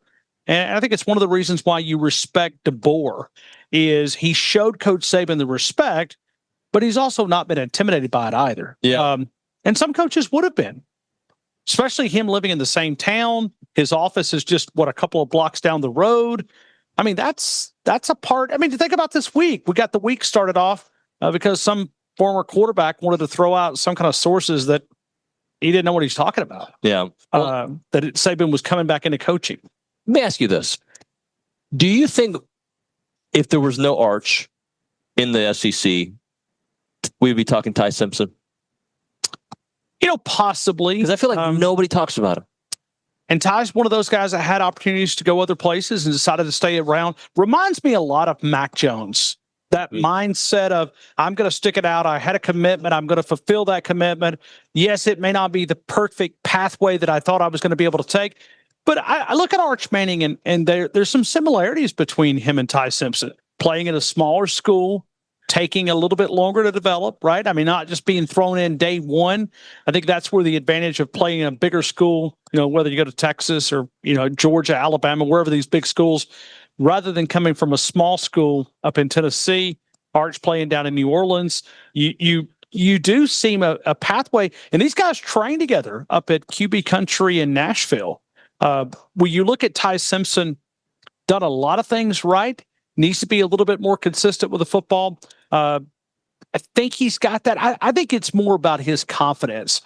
Does he believe? And I think he does, but he's got to go out and get some of that experience, get a couple of, success, kind of like, you see throwing those screenplays, just from a big picture to be able to say, this is my football team. But I think we would. And I just wonder, when you look at Arch Manning being at the Heisman favorite, is that fair? I mean, if we ever had a quarterback that's coming into a season that really only has a couple of starts because of injuries, he's a Heisman favorite? Yeah. Did Texas pay for that too? No, but I think it's two things there. It is the Texas brand. Sure. And it's the Manning brand. And that's a winning combination, I guess, from a money standpoint. Right. Can you imagine if Tebow had a kid? I'm just saying, there are certain people that name and that institution. If Tebow had a kid playing at Florida, there would be. So I think it's both things. When it comes to Kalen DeBoer, let's say they have another year where they don't make the playoffs. Okay. Ooh. What's the conversation like in the offseason? If they're 9-3, 8-4, okay. I think it's why this year is so important. If you're Alabama, you've got to reestablish that brand. If you go one more year and you don't accomplish those goals, to me, it is. You step back and go, okay, it is truly, because there's a lot of people that want to throw darts right now at Alabama. They're regressing back to the mean. They're no longer, this outlier that continues. That's why this year is so important. So to answer your question, if they don't, let's say that this team is not a playoff team, then you're probably going to tell me the injuries were a major part. You're pretty thin at left tackle. You're pretty thin at right tackle. Had to have some kids really grow up if you had injuries there that were, season-ending injuries. Pretty thin there. On defensive line, I think you're pretty thin. But that's the new college football. It is the college football. I mean, I think you could probably go through Texas A&M's roster and say, okay, well, where could they not afford a loss? Well, I say this all the time. Last year, when they were 7-1, they were pretty healthy. You lose your best running back, you lose. And they had a pretty good running back backing him up. But the season changed. So defensively, it's interesting that if Bama figures it out offensively, that defense, last year, 17, right? Nasty defense. Nasty. And look at the defensive backs. All those guys are coming back. The freshmen that played last year are a year older. Mm-hmm. Watch the name Bray Hubbard. It's a guy that's going to be just off the charts. I would hate to know how to get all those guys on the same field, but that was a weakness last year. And DeBoer has flipped it. When you look at the defensive back side of things, they're going to have a lot of options, and the sack production needs to go up. They got to the quarterback. It just could never get him on the ground. LT Overton, if he would have got the quarterback on the ground as many times he got back there, he wouldn't be in Tuscaloosa. He'd be in the NFL. That's right. But he got to him. He just couldn't get him on the ground. Ryan, thank you, sir. Appreciate you. Absolutely. Appreciate the Aggie love. And, hey, I don't like Texas. I know you kind of bragged on there a couple. I've been listening to this mess all week. I haven't listened to anything. It's just, You know what? I don't take in other content. I should hit a break here, but I don't like hearing other perspectives. I mean, sure, I'll listen to SEC Nation. If I go on a show, I'll listen maybe a little bit before and after just to kind of get a vibe for the show. But I don't, especially when it comes to Texas, I'm not going to listen. I'm good. I'll listen to you, Ryan. Especially when you have Temperez. Hearing talking about the Shorthorns, man. It's just they want to be Alabama, but they've got one problem. They're not Alabama. That trophy cabinet, other than swimming and diving, it's fairly empty. One championship in 54 years. Let's keep saying that, sir. Don't mention our 1939, though. Brian, I I wasn't going to bring it up. See you guys later, buddy. We'll hit a break. We'll come back, open segment, followed by Chris Doering and Jordan Rodgers. Right now, we're talking a little bit about the Association of Former Students. It's a place to go when you're looking for a new career opportunity, but also if you're a sponsor and a vendor, you want a place that can promote your brand, you should reach out to the Association of Former Students. They have awesome events all year long, and there are many sponsorship events available to get your brand in front of those attendees. They offer a wide variety of both digital and in-person options to promote your brand, and this includes title sponsorship, naming, on-site presence, activation, and recognition in social media posts, and much, much more. There's also advertising opportunities in the Texas Aggie Magazine and the Aggie News newsletter, which are seen by over 230,000 people. So if your business is ready to engage with Aggies, choose a partner that's been with the organization supporting the Aggie Network for over 140 years. For more information on options available through the Association of Former Students, you need to email sponsorships@aggienetwork.com. It is the Association of Former Students.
Welcome back to the program, TexAgs Live, presented by David Gardner's Jewelers, Rollo Insurance Studio. And we're just kind of pivoting here on the program. We're going to have, I guess we're going to have Chris Doering a little bit later. So we're working on that. Jordan Rodgers will be joining us at the bottom of this hour. So just to hear in a little bit. So before that, I wanted to kind of, like I did yesterday, break down these teams that are speaking today of some highs and lows, potentially better off or worse off this year. Can Oklahoma be better off? You know, Brent Venables sits at a crossroads. He's 22-17 since he's been there, but they were 2-6 in the SEC last year. That was a disastrous start. Their offense was historically bad, 97th in scoring, 119th in passing, but they do have a new vision. John Mateers, their quarterback, coming from Washington State, brought his offensive coordinator there too. So this could be a really big season for them. So we will see how that all plays out. I see Jordan Rodgers making his way to Ryan Fowler, so he should be joining me here momentarily. So good to see that. Alabama on the other side. It's the post-Saban pressure cooker. We had Ryan Fowler on a minute ago. That is heating up. They went 9-4. It was disappointing. I thought it was interesting where Fowler's like, if they go 8-4, 9-4, that's because of injuries. Buddy, that's called life in the SEC, right? Alabama does reload with some elite talent returning and unproven guys, especially in the quarterback room. The defense is loaded with NFL talent. We know that 17 interceptions last year, but that schedule could expose some weaknesses. On the Florida side of things, got Billy Napier.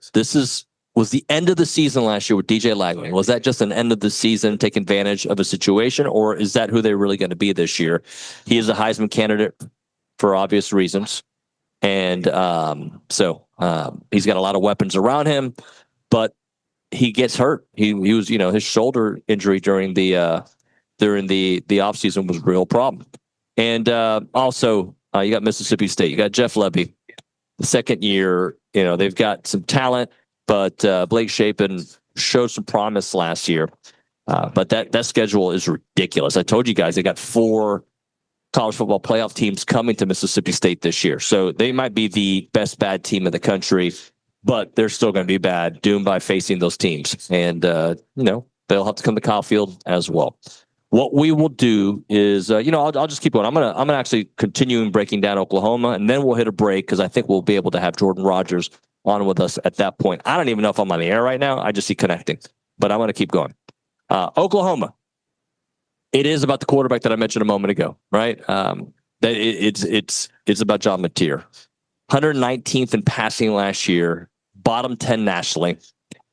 But when you add a guy like John Mateer, who had 44 touchdowns and over 260 yards passing per game at Washington State, it just tells you that that arm and that offense, if they have the right people around him, is going to make a difference. They picked up Jaden Ott, the Cal transfer, rebuild offensive line, gives them tools to really board. Billy, you want to join us? Nope, guess not. Brent Venables had a 2-6 start last year in the SEC, and anything worse or worse, he's done. Oh, look at that. He's already here. We don't have to hit a break, huh?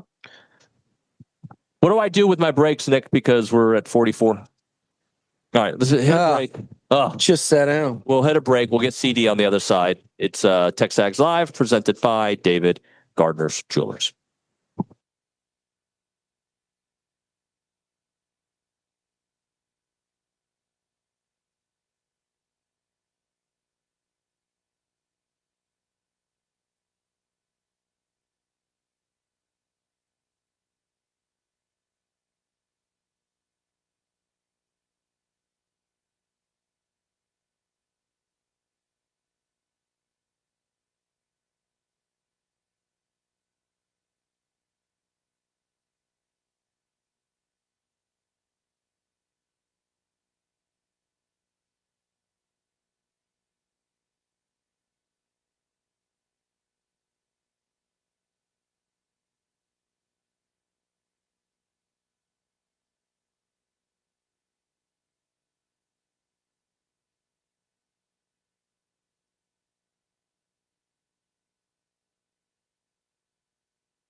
studio here for our SEC Media Days coverage brought to you by La Casa Tequila. Billy Liucci's with me. Chris Doering, SEC Network, Florida Gator Great. What's up, bud? What's up, boys? I feel like this has become a tradition, sitting in with you guys every year at the Media Days event, and couldn't leave without chopping it up. Well, I appreciate you joining us. I just want to start it off with Lagway talk for a moment.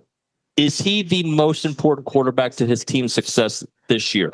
I don't know if you could say he's the most important. I would say that probably Lenore Sellers is there. Diego Pavia is there. But I do think what Florida has done this year is made a concerted effort to upgrade the pieces around him. The offensive line is going to be one of the best units in the conference this year. They're about 5 deep at the running back position. They went out and got J. Michael Sturdivant from UCLA in the transfer portal at the receiver position, along with 2 really highly recruited wide receivers. Wait till you see Dallas Wilson. If you haven't seen him yet, Steve was playing high school football last year. He looks like a grown-ass man. And then Vernell Brown, son of former Gator Vernell Brown Jr., is another great player there. So you get Trey Wilson back, too. I just think there's a lot of really good pieces around DJ to kind of take the pressure off of him having to feel like he has to win it himself. Speaking of pressure off, and by the way, for Aggies listening, what he said about the freshman Gator receiver, I'd say, I got an update yesterday on 5-star signee Jerome Miles. He's like 6'3", 224, and running one of the faster times on the team. You know, when they said he's an absolute beast. These guys in high school now come in at receiver so much more prepared than we were. You know, physically because of the science of working out, nutrition that you're exposed to as a younger player, but also the 7-on-7 stuff. I'm not a huge fan of 7-on-7 stuff, but I think it really benefits receivers in terms of creativity and route running, catching the ball in traffic, those types of contested catches. So you see these guys make that transition a lot easier than I think they used to. Do you hate sometimes I feel like it's too much creativity. Is there a line that you, as a receiver, you can't do it in an actual game? Yeah. But at Florida, we were very robotic in what we did. You know, Coach Spurrier was very detailed about, all right, 5-step drop. You're running your 12-yard curl, hitting your right foot. When I got to Denver, I would say Ed McCaffrey was probably one of my best mentors in terms of being more creative and thinking outside of the box, being more physical at the line of scrimmage versus press coverage, setting guys up with stems that look non-traditional, pairing things together. So I learned a ton, obviously, at Florida with Coach Spurrier and Dwayne Dixon, my receiver coach, but also in the league, getting a chance to play with guys like Marvin Harrison. I played with, as I mentioned, not only McCaffrey, but Rod Smith. I had a chance to play late in my career with Hines Ward and Plexico Burress. I mean, there's so many different things that you can take from different guys about how you play that position. I didn't realize you played with so many good, great receivers. Yeah, no, that was the one good thing about moving all over the place is that I got a chance to play in a bunch of different offenses with a bunch of different really good players in the league. Did you tell, as we're joined by the one and only Jordan Rodgers, did you tell him at all about our conversation at dinner last night? We talked a little bit about it, but you can expound on it. They got a little fast and loose. It was Peter Burns and Alyssa. Burns and Alyssa. Yeah. We're getting a little fast and loose with Chat GPT. Oh. And they started doing. It's all Burns talks about it anymore. It's all he does. He just finally learned how to pronounce it. He was saying Chat GTP over and over again on television. What we came to realize is none of our Chat GPTs were as evolved as his, because it's apparently all he does. Oh yeah. So his is like they kind of learn about you, and they get better. You get better at how asking them questions. But I tried to use it because there's just so much prep we need to do for this week. I've tried to use it in the past for like just prepping team packets. You can't do it. The ability or lack thereof is tough. The depth chart, the projected depth chart for the running backs at Alabama, and they'll give me freaking Derrick Henry. Guys from previous years. I'm like, that's not going to. Now I can't use it at all. Yeah, what names trust it there? Nuño's learned that lesson with the preppers. Yeah, but one of them the rabbit hole they went down was this SEC network we're old enough. We remember the show Celebrity Death Match or Smack. So Peter said something about so they matched you. Who'd they match him up with? Peter. You won a unanimous decision. But then they went with like a Royal Rumble thing, and we didn't. I told you about this earlier, but it mentioned that you and I were on a tag team, shirtless guys. Let's go. Yeah. You turned on me and beat me and moved on to the Final Four. You know, a Rodgers heel turn. It was. Speaking of heel turns, we're talking. We started off right before you got here talking about Lagway and Florida and just the quarterback position this year. I don't think, Jordan, and I always appreciate your look at the position every year, but I've never been more. There are years when you go, it's not a real good quarterback year, so it's going to be wide open. There are years where you go, these few guys. I feel like I've never seen a year where there are so many quarterbacks that could be anywhere from good to great. And it feels like more teams have that than not. No doubt. I mean, it is. I ranked my top 5 quarterbacks, and the guys I'm leaving out are like Taylon Green and Ty Simpson, who I think is going to be a really good player, and Marcel Reed, who's one of the more physically gifted and talented players in the country as far as his ability to run, his arm talent. And you go, I had to leave some guys off, but those are a couple guys that they could be top 3, depending on how they play. So I think it's extremely stacked. And there's also the ones that are getting really hyped that you're like, I don't know. Yeah. Is Lenore Sellers going to take a step back? I don't know. Yeah. Right. Because the pieces around him kind of disappeared. Right. And they're not the same on defense. They're going to ask more of him. Arch Manning, I've said all week, I think the hype train is out of control. I think he's way too hyped for 3 games against really crappy defenses. Yeah. And one couple plays against Georgia where he looked like a young quarterback, deer in the headlights a little bit. So it's all over the place. Yeah. CD, what teams this year? Is there he kind of mentioned a couple of quarterbacks that are like they're a little off that radar. I'm gonna. Is there a team or two? Jordan up because let's go. We already talked about this, but I am really high on John Mateer. Oh yeah. When I mentioned that name earlier to Jordan, man, he just lit up with the praise. And I think the fact that he's coming over to a new league, people are like, how's he going to adjust? Well, he's running the same offense that he ran at Washington State with Ben Arbuckle that came over as well. So I like the fact, you've been around where quarterbacks take charge in terms of teaching and making sure guys are on the same page. All the reports out of spring were that he was in command in terms of running those practices and making sure everybody understands the coaching points. Am I allowed to cuss on this? Sure. Yeah. Mm. So one of my favorite. I guess not. I guess it depends on the word. I do. I'll change it up a little bit. Damn.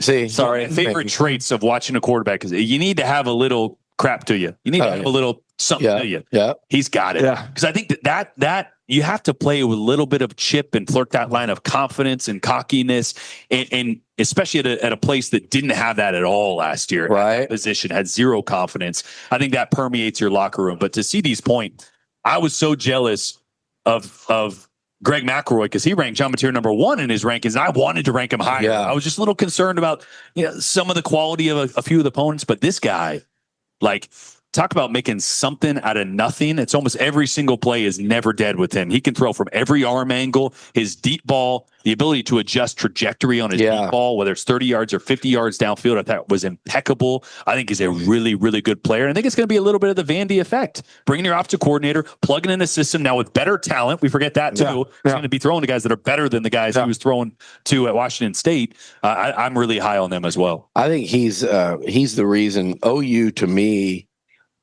they are the wild card team because I said they're 10-2 this year. I said Brent Venables is the coach of the year and the player of the year is John. Wow. I'm not ready to do that, but I could see them be a 9-3 team, which is significant jump. Their schedule is incredibly difficult too. Yeah. To go 9-3 with that schedule, they're getting in the playoff, no doubt.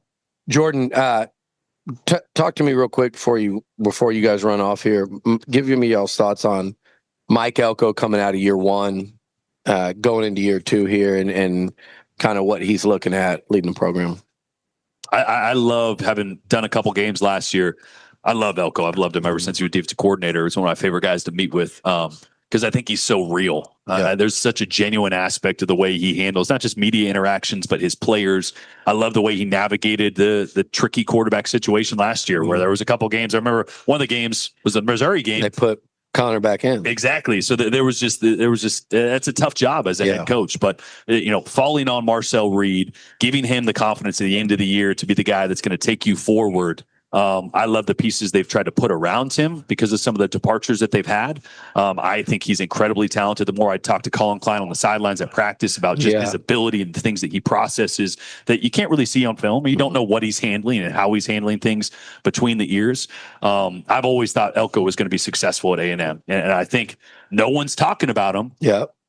They're extremely talented. The backfield is loaded. They have some pieces that A&M is going to surprise. And they're old. They're old. They're veteran. I don't know if you know this or not, Billy, but he was Jimbo Fisher's first defensive coordinator. Yeah, it took me about 10 minutes to figure that out. We were talking about that last night. Dari and I were like, who was his first DC at A&M? We're like, we know they had Dirk. Yeah. Bad. The thing, you saw him immediately come in as the DC and create a style of play on defense, a physical brand of football. And that you mentioned the running backs, they run the ball incredibly physically. Yeah. So I think they've created who they want to be as a persona there, Will. All right, before we go, CD, Aggies don't play Vandy. Who wins Vandy, Florida? Oh, we don't play each other this year. Y'all don't. No. Pavia Lagway would have been good.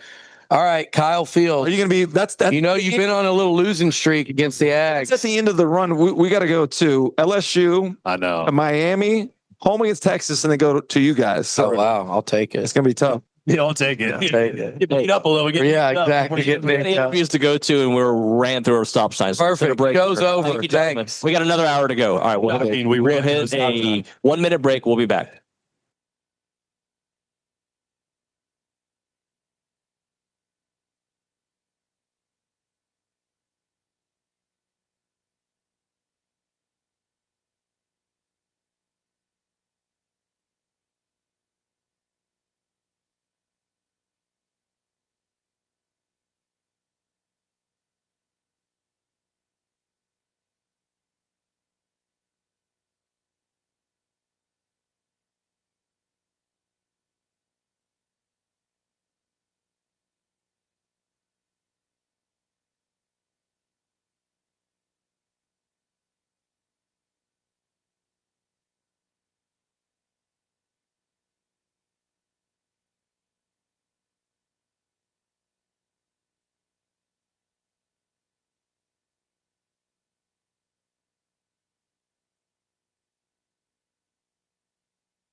And we're back here on TexAgs Live, presented by David Gardner's Jewelers. Rollo Insurance Studio. This SEC Media Days coverage is brought to you by La Casa Tequila, raised in Aggie Land, rooted in the SEC.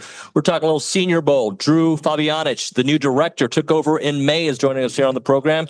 Drew, how you doing, sir? Good. How y'all? Wonderful. Thanks for joining us. Yeah, I appreciate you having me. We got to talking the other night, and we were talking to Rick Neuheisel about those A&M Colorado games, and he said, he's coached against the Aggies a few times. Yeah, a few times. Yeah, and almost worked for A&M, right? Yeah. I mean, it was RC actually interviewed me for a job down there, and then I was at Baylor when it was the Southwest Conference. Then Grant Taft. Yeah, and we were I think it was a 10-10 tie. I mean, down in Aggie Land. So I mean, it was a good deal. Was that JJ Joe, or who was that? Was back then? I'm trying to remember. I think it might be JJ, but JJ was more with Chuck Reedy. Oh yeah, and I think we had Brad Gable maybe. Okay, yeah. We had James Francis, and we had Santana Dotson. We had some dudes. Santana Dotson, legend. Had some really good running back, good skill guys. I mean, just like Baylor always has. Yep. How's the new role treating you? The new role is great. I mean, I was telling Billy, I was like, heck, I mean, when Jim left, I was like, I'm in. I was like, if they're interested, I'm in, because it checks a lot of boxes. And coming from and long story short, I coached for 17 years, so the Cowboys for 18, but then I was a GM for 3 years, one at Auburn and 2 at West Virginia. And I told him, I said, I took 2 days off in 2 years at West Virginia. It never stops. I mean, the recruiting is 24/7, 365, and you never have time to do anything. I mean, you get maybe 2 weeks off in July. That's it. Maybe. But then with everything, when it changes or when you're moving or, that's the only time you have to do anything. Yeah. So to me, it checked so many boxes. Love being back down south. Love the whole concept of how much the game means to the city. They've embraced it for 76 years. And put it this way, I said this around the table that night. How many All-Star games sell out? Yeah. There's only one. That's true. And they take great pride in the game. Yeah. The whole city does. And it's not just the game, it's the whole week. It's something going on every single month. And nobody even really knows about it. They just don't. And so to me, it kind of fit every single skill set that I've built through coaching and through the personnel side and scouting and everything else. I mean, I'm a salesman. I'm a recruiter. I'm an evaluator. I'm putting valuation on guys. I'm doing, PR. I mean, it really is. Now, did I do a lot of this in my previous lives? No. Yeah. But I'm trying to get a hang of it. I'm trying to do, what I need to be doing. What's been the toughest part of the transition, or like the biggest eye opener? Probably just how much it's involved in the city. Yeah. I mean, from giving out $5,000 to high schools for equipment, every single year, being involved in the NFL Flag Football League down there. I mean, we're responsible for that. Yeah. Like I said, there's something going on every single month. And I didn't even really know about that. I was like, okay, it's Senior Bowl. I'll go pick players and deal with agents and everything else is going to be easy. No, this is more of a community-based piece that I didn't know about until I went down to an interview with the board. And then I was like, okay, really? I was like, I said, it's a great piece that people don't know about, How fired up are you for Jim going up there? And I'm thrilled. And again, I told him, I said, it feels like y'all both can give each other advice right now. We could. And I told him, because it was before June, right? I said, just wait till June. And he goes, what do you mean? I said, you will have no time, no life at all in June. And he goes, what do you mean? I said, well, you're going to be doing camps on Monday and Tuesday. You're going to be doing 7-ons from, Wednesday, Thursday. They have official visits Friday, Saturday, and Sunday. I said, through the whole month. Yeah. I said, so just be prepared. And then everyone's trying to get NIL deals done by July 1st. Well, and that's what you already have on campus. Now it's like, how do you get these guys on campus? Then you got to talk the NIL deals to them when they're on campus for the official visits. So it's hard. And I mean, now again, he wanted to be part of a team again and wanted to, do things like that and wanted to be in charge. And that's great. I did too. Yeah. But this is just as big a team as I want to be part of, and I'm building a team. And the staff that was already established by Jim, they did a great job. It wasn't broken. I mean, at all. So it's like now I'm just a steward, and I'm trying to make it better for everybody. And what I'm trying to make it better for, Billy, as I told you guys this, I want to make it better for the players. Yeah. Because if we don't have players, we don't have a game. So that's the most important piece to me. I'm really interested this year, and we definitely need to stay in touch. And then as it gets later in the year, I'll be interested in the Senior Bowl in Texas A&M this year. Last year they had hardly anyone. They had Shamar Stewart, Shamar Turner. It was a small group of seniors. This year, you look at that Aggie roster, and it's part of what Elko's so fired up about is the number of those NFL-bound guys that you can look at today and know they're going to be there. So I think it'll be you'll be doing some good scouting in College Station. I do too. And some of those transfers that are seniors, I already have looked at. Oh yeah, the portal because I was like, true. And put it this way, I'll be blunt with you. Yeah. As soon as A&M came in after I offered, I was like, I'm good. Yeah. I was like, really? I can't afford them. Yeah. I mean, I didn't have the resources that A&M. Yeah, in college football today. Yeah, it just is what it is. And guess what? The haves are still the haves, and the have-nots are still the have-nots. Yeah. And it's not going to change. And equitability, it's just a word. Yeah. It just moved up the starting off point for everybody to a certain Correct. Yeah. Correct. You want to put your imprint on the Senior Bowl. Talk about some of the changes, because I think I read that you have the schedule later in the day for the practices. Is that correct? Correct. And the other piece of it was that, and I'll be honest with you guys, when the formal interviews started years ago, and they started at 7:00, went to 10:00, I was beat down. Yeah. Okay. Well, I can't imagine what the players felt like. Okay. So again, what I'm trying to do is I'm going to have Monday night. It's the only time they're going to interview at night. The rest of it's going to be in the morning. Okay. They're also going to get more time with teams for that. We're going to bump practice back about 45 minutes, each practice. And the last practice will end at 6:00. Well, the biggest part of that is now parents can bring their kids out and actually see part of practice because it used to end at 4:30. Yeah. Well, parents weren't out of work, right? Or they had to take off work. Kids were still in school, some of them getting home from school. Well, now they got time to do that because everybody can't get to the game. We'd love everybody in the city to come out to the game. I mean, it's a sellout, but we still love for everybody to come out.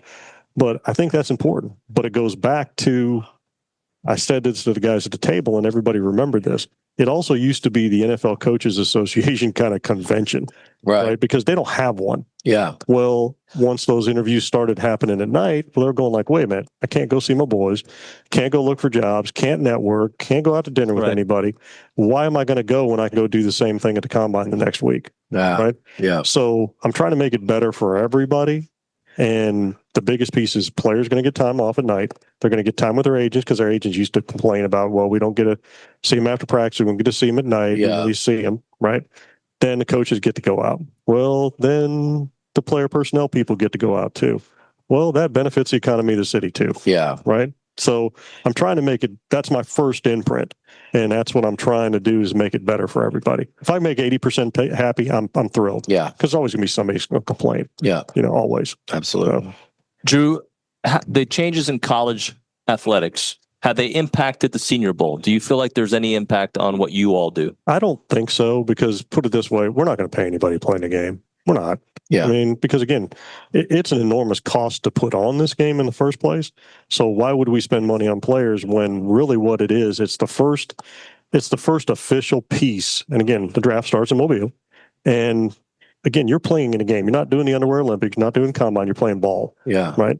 Well, you can increase your value exponentially. And just like last year, I keep giving this example because it's an incredible example. The Zabel kid from North Dakota State, right? Yeah. He was rated as a high 3rd round pick.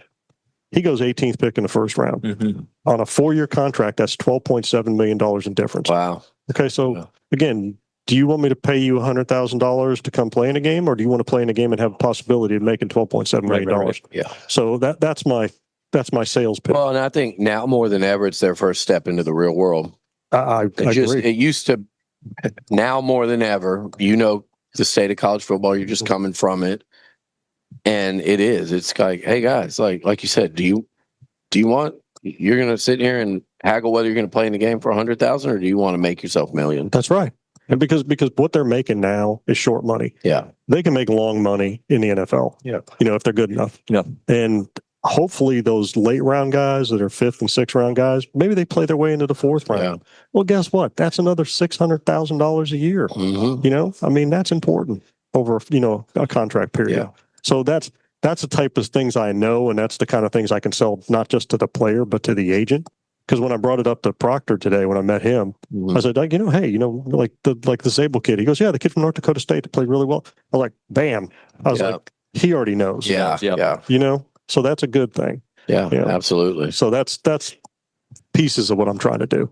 Drew, we appreciate your time, sir. Yeah. Thank you very much. Awesome. I'm going to throw one thing, and I told Billy. Yeah. Right? I said, people outside of Texas, okay, sometimes don't know about Lucchese. Okay. Okay. But now, if you were in Texas, you know all about Lucchese. Right. And it used to be, and I think it still is, the official boot of the Dallas Cowboys. I think it is. So, I know it is of the Dallas Cowboy cheerleaders. An official boot but of I Billy think Liucci. Cowboys too. And Billy Liucci.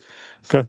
A lot of people around here, and I wore this in Cleveland a couple weeks ago, they think it says, at first glance, they think it says Liucci. Like I'm walking around with the hat with my own name on it. So that's pretty good. Yeah, it is pretty good. But no, I had to say that when I saw the hat, I was like, because I own probably 5 pair. Yeah. And they're the greatest boots I've ever put on my feet. They are. They are. They're proud sponsor. There you go. TexAgs. There you go. And I didn't even know that when I came on, did I? No. Perfect. Thank you so much. We hope to see you Thanks, Drew. I appreciate it. See you this week. Thank you very much, sir.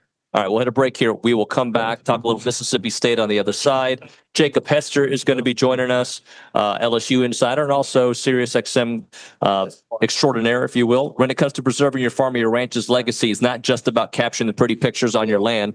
It's about telling the stories that the future generations are going to be impacted by, right? Understanding the values that your land has created, transferring the values that you built your operation on, so those generations that inherit it actually feel it and can taste it. Chance McClain has interviewed thousands of people across America, and he's told their stories, and he's told different types of stories, from their farm and ranch stories to their personal stories to their family business stories, whatever it may be. And if you think in 100-year cycles, or you talk about just the land that you moved into recently, Chance can tell that story with wisdom that your grandkids are going to need. Visit yourheritagefilm.com and click on the farm and ranch section of the website, or call them up directly, 713-893-8341, to preserve not just your story, but your family's foundation. It is Heritage Films.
And we are back here on TexAgs Live. We're presented by David Gardner's Jewelers in the Rollo Insurance Studio, Atlanta, Georgia College Football Hall of Fame. This presentation, this SEC Media Days presentation, is brought to you by La Casa Tequila. Brian Hadad, good buddy, Mississippi State insider, joining the program. What's up, bro? Glad to join you here on the surface of the sun. This is the brightest light I've ever been a part of. Well, and doing it for 3, 4, 5 hours, you get a little hot, bro. I'm just trying to figure out how you walk out of here without like stumbling. It's the sun is right there. All right, it's crazy. Help me understand. Look, I know that Mississippi State struggled last year, right? 2-10, but there's a part of me that feels like they could be significantly better, and it may not impact the record that much. Talk to me about Mississippi State. That's a very, very good thought, because this is you're in the SEC. Your schedule is going to be difficult. That's just how life goes. But when you're talking about if you look at your home games, you've got 3 college football playoff teams from the SEC, because you have Tennessee, Texas, and Georgia. You also host Arizona State, who's in the college football playoff. You also host Ole Miss, who was just on the outside of the college football playoff. Another one of your non-conference games, when you go 2-10 and you lose to Toledo, you can't just say, oh, that's a gimme game, right? Well, another one of your non-conference games is Northern Illinois, who went to Notre Dame last year and won. So, yeah, there's a world where State goes 3-9 and the record's not a whole lot better, but they play better. But the schedule's just very tough. And from a talent perspective, especially when you look at their SEC opponents, outside of maybe Arkansas, and that's a strong maybe, everybody's more talented than Mississippi State is this year. So for State to win, they're going to have some things go their way. They're going to have to create a lot of breaks. And most importantly, they got to play much, much better defense than they played a season ago. Talking to Brian Hadad here on TexAgs Live. Brian, let's talk Blake Shapen, who I thought looked good to start the season. Yeah. But I was a Van Buren fan too. He looked good. So, how much of a difference does Blake Shapen make? I think Shapen gives you just a little bit more arm. You know, if you watch Van Buren, he would short arm a throw every now and then. And I don't know how much of that was just some freshman jitters or he just didn't have the arm strength every now and then. But it was short throws that he would miss on. You know, he had the deep ball, but he would miss on some short throws. I think with Shapen, you get a little bit more confidence, a little bit more of the ability to complete those short passes. Obviously, the leadership piece is going to be for him. Lebby and Shapen have as good a quarterback-coach relationship as anybody I've covered at Mississippi State, and I covered Dan Mullen and Dak Prescott together. So they have that perfect finish each other's sentences kind of relationship. Shapen or Lebby absolutely believes in Shapen 100%. He's got a couple of talented guys behind him. The name Camario Taylor is a name you'll want to learn for the future. Okay, he's the future at Mississippi State. Nearly a 5-star kid from Noxubee County, which is that's right outside of Starkville, where Jeff Simmons went to school. He is the future. And Mississippi State fans are already kind of ready to see him. They'd like to see it because they don't think this team is going to be very good. They're thinking, just hand the reins to the freshman. That won't happen unless there's an injury. Blake Shapen is QB1 for this team. All season.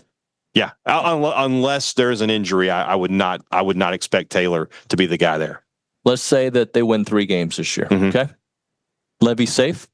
That's a good question, because you think about a decade ago, a coach would get 4 years. You just did. Yeah. Now with the transfer portal and everything that happens, you can make that compelling case that what's going on here? And I think the decision to keep Coleman Hutzler after a historically bad defensive year, you tie yourself to that. So if you're bad again defensively, you can question, why didn't you just go ahead and make the change? It clearly wasn't working. I think he would be safe because Mississippi State, since Dan Mullen left, you think about 2017, Mullen leaves, right? Mm-hmm. So you've had Mullen, and that's what I'm saying, Mullen, Moorhead, Leach, Arnett, Lebby, and now we're going to talk about coach number 6 in an 8-year span. That's no way to win at Mississippi State. They desperately need continuity. So to answer your question, they would at least think about it maybe, but at the same time, what coach is going to take your job at some point, right? You're Mississippi State. This isn't Texas A&M where you can just say, look, we're a powerhouse program. We have expectations. We're going to give you $10 million a year. You can't do that at Mississippi State. So State desperately needs Lebby to show improvement this year. Had Van Buren stayed, would it have been his job, and were you surprised that he left it to LSU where he wasn't going to play? That's why he left. It wasn't going to be his job. Okay. Shapen was always going to come back and be the starting quarterback of this team. And then you had Taylor behind him, who they love. I mean, I can't stress enough, if you watch State's spring game at all, we're going to make a lot of dollar store Cam Newton references with this guy. He's built like him. He's got the big arm. He's the future at State. I think Van Buren knew that. That's why I'm interested why he went to LSU, because LSU feels like a program. They were going to get Underwood at the time. It didn't work out that way, but they will always be in the market for elite quarterbacks. So I don't know what his future is. I think he's a talented player, though. What is best case scenario? Can this team get to bowl eligibility, considering you just rattle off that schedule? Yeah. The best case scenario is you find a way to win those 4 non-conference games. You do get Arizona State at home. You'd be 4-0 when you play Tennessee. I don't know if you can beat Tennessee, but a 4-0 packed Davis-Wade Stadium, a little excitement, that would be there. Can you beat Arkansas? As Arkansas has been the team that Mississippi State has had a lot of success against over the last decade. They got manhandled by them in Starkville last year. That was one of the worst defensive performances of a year full of bad defensive performances. Mm-hmm. That was the worst one. So can you beat Arkansas? Now we're at 5. Can you just win one more? You've lost 4 of the last 5 in the Egg Bowl. Are you due for a win there? Maybe could you find a way to win at Florida or at Missouri? Those seem tough because they're on the road. Those home games are just so difficult. But Tennessee might be the best chance of that bunch. Right. It will be tough to get to 6, and even if they do get to 6, every step of the way it will be a grind for this team. Yeah, I look at them and I'm like, I just don't see a path for them to be relevant. Although I will say, for the most part, every time A&M goes to Mississippi State, that game is a very difficult one. Mm-hmm. But they're coming back to Kyle Field. What are your thoughts from afar of A&M this year? That's a team that I just talked to Alyssa Lang from ESPN, and I asked her, last year South Carolina was kind of this wild card team that forced their way into the playoff talk. Who could that be this year? And she said A&M. And I tend to agree with her. I know the talent is there. I like Elko a lot as a coach. I really like Marcel Reed. Mm-hmm. The game he played against Florida last year, I was like, give the reins to this kid. He's got it. And bringing Le'Veon Moss back. I mean, I'm an old guy, so I love to run the football. I think they're a really good team. Everything with A&M is kind of mental, right? It's just like, can they just break through? I know they're a good team. Can they find a way to win these games they've lost over the past couple of years that have been the difference between 10-2 and 8-4? I like A&M a lot. It'll certainly be a very, very tough game for Mississippi State. How do you kind of caddy the quarterback position in the SEC when you look at the landscape of the 16 potential starters? Mm-hmm. Do you think it's top heavy? There's so many questions, right? Like even the top guys, like I have questions about them. We have 11 quarterbacks here at Media Days, and all of them are I think are pretty good. But there's not anybody that I'm just completely sold on the way you would have been in years past with like a Tebow or a Mansell and coming back for his senior year. I voted Nussmeier as my all SEC guy. I think the numbers will be there. I voted Lagway second team, but that's a potential thing. Arch. Gunnar Stockton, Ty Simpson, Austin Simmons at Ole Miss. He may have the highest ceiling. He is a freak athlete. There's a lot of great young quarterbacks. By October, we're going to know who the top quarterbacks in this conference are. As we sit here in July, it really is a crapshoot. Yeah, Mateer's one that I keep hearing that people talk very high about. I want to see him play SEC teams before I buy all the way in. What is the change defensively? Well, is there a change defensively? Because they kept the coordinator. The defense was historically bad. Yes. Why would a Mississippi State fan be like, all right, I think we'll be a little bit better there? They are more talented. Now, the difference is they don't have the superstars. You think about Mississippi State in the past, Chris Jones, Jeffrey Simmons, Jonathan Abram, Montez Sweat. They don't have a guy like that right now. Right. We could get there. That being said, that from a starting, the depth chart position, your first 22, last year, you had guys who had no business playing SEC football, just none. Now you've got 22 guys who at least belong in the SEC. Right. And you should just be better because of that. Last thing for you. Yeah. Mario Craver. Yeah, good player. I mean, is he got 1A potential, 2A? Like, what do you think? I don't know that he could be like a 100-catch guy, but a guy who can take the top off the defense, a guy who can do a lot after the catch, a guy that you can create plays for. In the running game, he's got all of that. He's got all the tools you need to be successful. The State did not want him to go. I think there was some, I don't know if bad blood's the right word, but there was a disconnect there here in Starkville. But for him to go to A&M, I will be surprised if he's not successful there. Yeah, and Kevin Coleman too, right? Like that was a big blow losing Coleman. They did not want to do that. Did they expect these losses? Craver, I think they expected. Coleman, they did not. All indications Craver a good kid?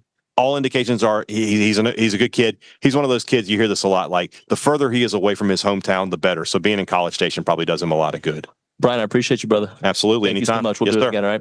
All right, we'll hit a break. When we come back here on TexAgs Live, Jacob Hester going to break things down from an LSU perspective, from a national perspective, because he does that. But right now, let's talk about Rollo Insurance. When insurance matters most, you got to make sure you go somewhere that's going to take great care of you, and that is Rollo Insurance with local values. They're headquartered right there in Highway 6 in College Station. The Rollo Insurance Group shares the community values. They're an independent agency that works for you, not the shareholders. Their team provides objective consultation across all of their lines of insurance available in Texas and beyond. Join thousands of Aggies who use them as their insurance provider. When local matters hit home, like severe weather, regional economic shifts, Rollo agents understand the intricacies of what happens on your land and in your area. Their independence means they can recommend solutions for dozens of carriers based on what best fits you and your needs.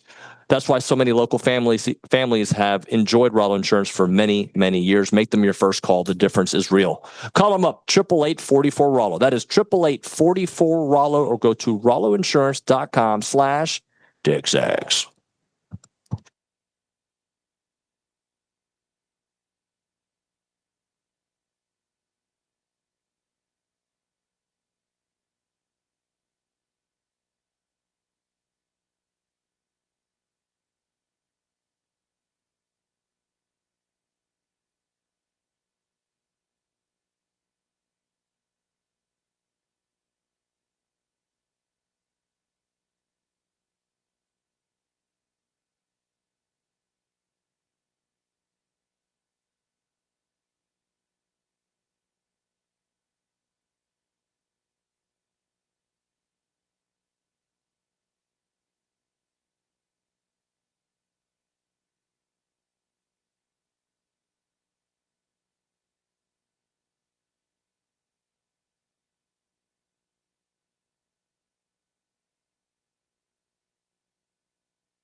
TexAgs Live, presented by David Gardner's Builders Rollo Insurance Studio. We're coming close to the end of the program. I'm ready to get back home. Jacob Hester joining us here at SEC Media Days. Thanks to our friends at La Casa Tequila. What's up, man?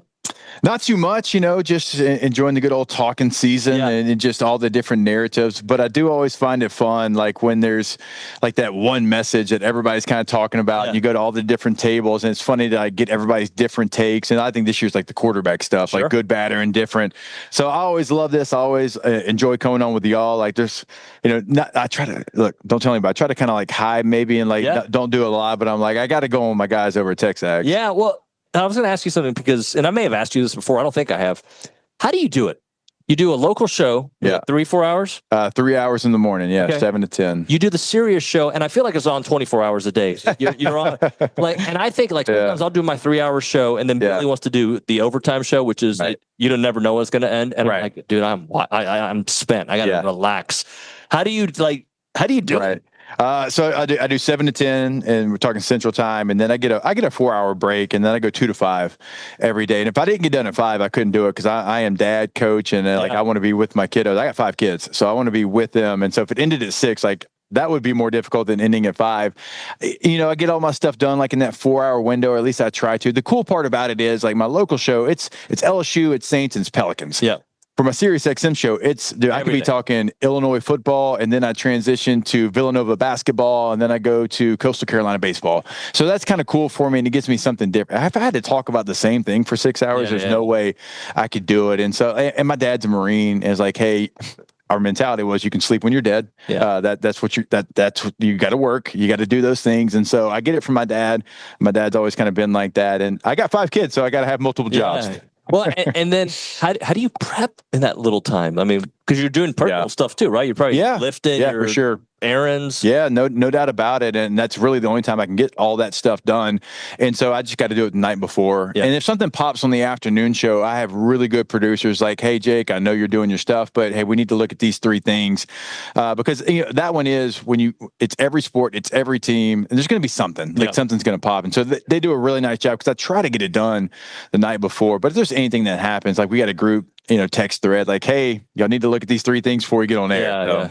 So I wanted to talk to you about the quarterback thing that you brought up, but from this perspective, I'm just not sold on anybody, but I can make a case for everybody. Right. So like I look at Norris, I'm like, I think he's probably one of the 2-3 best quarterbacks in the league, but I don't think he's Cam Newton, like especially with the pieces around him. I look at Nuss, I'm like, first half Nuss against A&M was one of the you and I saw each other in the press box. It was like, okay, this guy's going to go pro, and then the second half that's some of the worry. So how do you kind of break it down based on what we've seen and what we haven't seen? It's a great question because you're right. Like Lenore Sellers feels like he has to be Cam Newton again. He was last year. I mean, he had Rocket Sanders, and he's a really good player. But like, if we went in this room and we were like, give me 2 South Carolina receivers, I bet you 90% of the room couldn't do it. Right. I bet 90% couldn't do it. Harbor.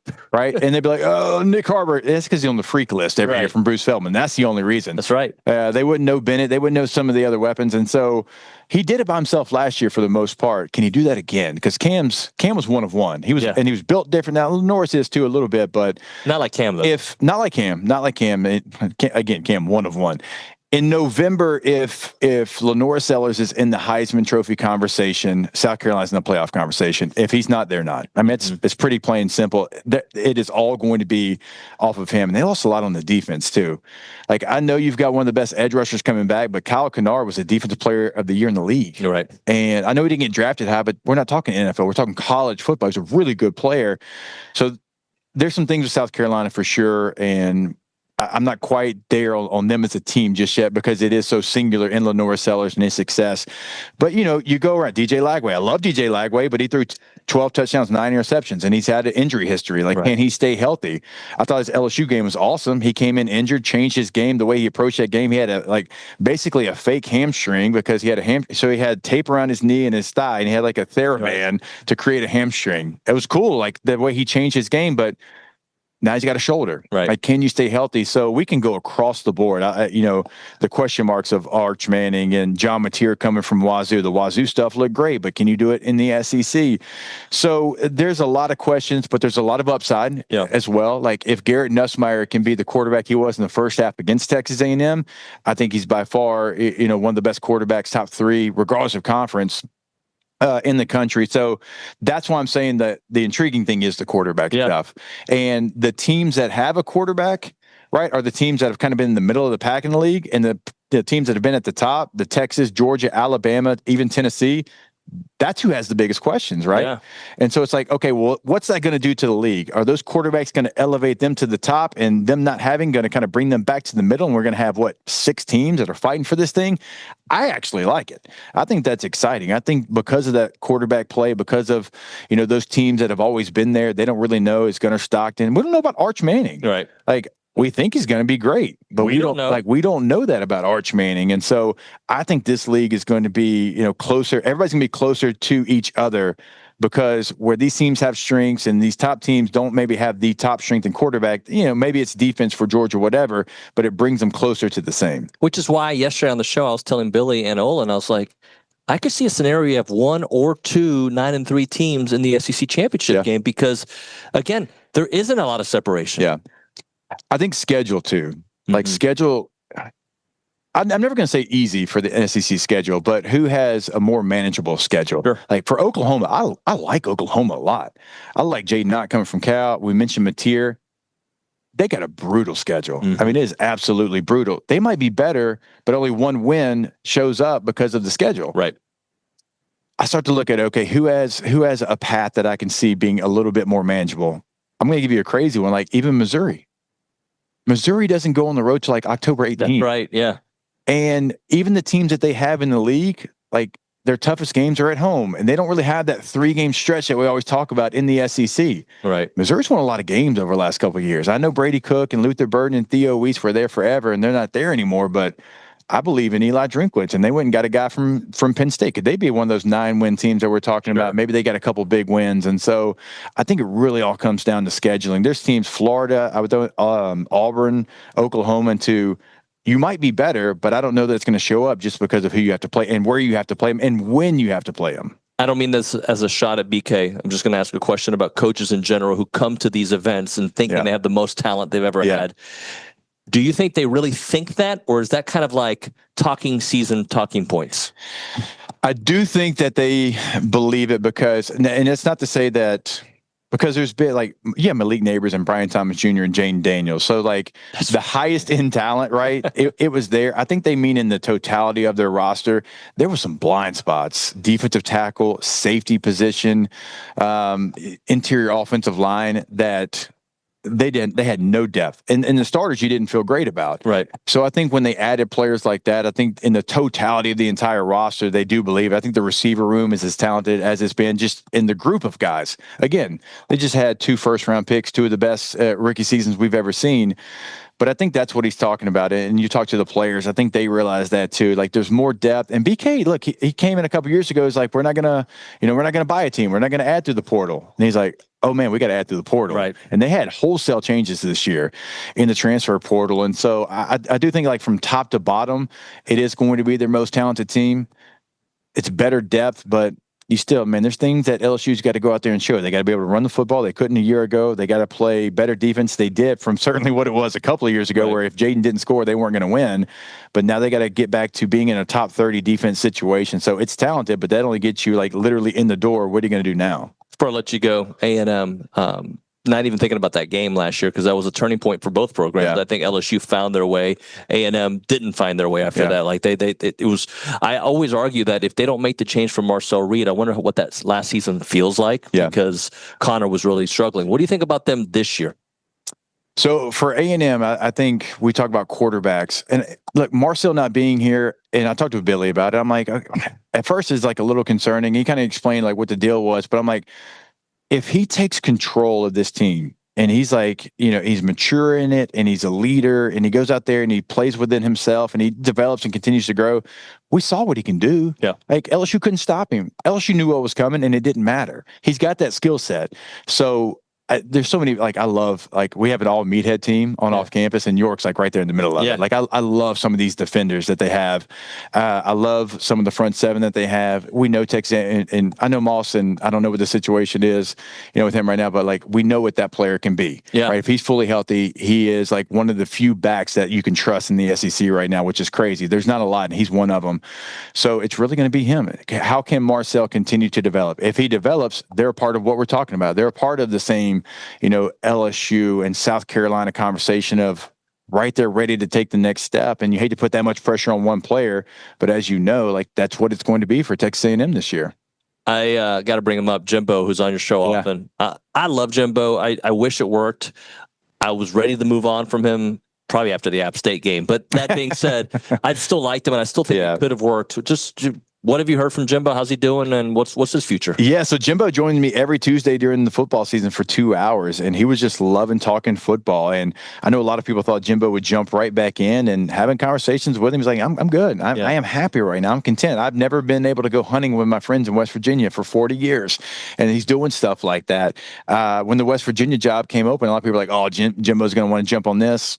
I was like, Coach, he's like, no, not really. Not really. I'm content right now. It's not to say that he won't get back into it. You know him just like I do. That's all he really thinks about is football. But I do think, like, we gave him an outlet each and every week to kind of get his football thoughts out there. Yeah. And we talked X's and O's, and it gave him that, like, to talk about it with somebody. And that's why I got into this profession myself. Like, I was done playing. I wanted to retire. I couldn't give the NFL what it needed. But I get that here. Like, I get a chance to talk football, talk X's and O's, talk storylines, talk about the players that I love, players that need to step up. He got that this year, and I think it was enough. I'm not saying it'll be enough forever, but he's content. And so, for me, as somebody that's forever grateful to him, he gave a guy that looks like me a chance to be a starting running back in the SEC. All right, so I owe a lot to Jimbo Fisher, so I think he's in a really good spot. Is there a world where both Nick and Jimbo are back coaching college football? Why don't they coach together? Let's just do that. They've done it before. Yeah. More Jimbo than Nick, but never say never with those two. They love football more than any two people I've ever been around. Thank you so much, Jacob. Appreciate you. Anytime for y'all. Absolutely. Yeah, appreciate you. We'll hit a break. We'll come back with one final segment. Before we go, though, let's talk about our friends at Aggie Land Hydration. Thank you, Jacob. Appreciate it. They're fantastic. They're Aggie owned and operated. But before that, we'll talk Milliken Reserve, a farm-to-table community in College Station featuring homes, trails, farms, and wide open spaces. Their mission is to build a healthy community around nature. They're committed to treading lightly on that beautiful land that you can find Milliken Reserve on, dedicated to the conservation of a healthy community. They have respect for that native landscape and wildlife, 2,600 acres of open space and farms and trails. They want to connect families to nature and to each other through an extensive network of trails throughout a wooded landscape. When you go to Milliken Reserve, you just enjoy being in the outdoors. It's a great place for your family to connect together, fly a kite, whatever you want to do. Like, you can do it all. Climb trees, throw the football. Great place. And if you want to buy a house there, they have awesome communities as well. It is Milliken Reserve. The website, millikenreserve.com. That website again, millikenreserve.com.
Hey, I'm back. Sorry. TexAgs Live, presented by David Gardner's Jewelers, Rollo Insurance Studio. Appreciate all of our guests today here on this SEC Media Days Day 3 presentation, brought to you by La Casa Tequila.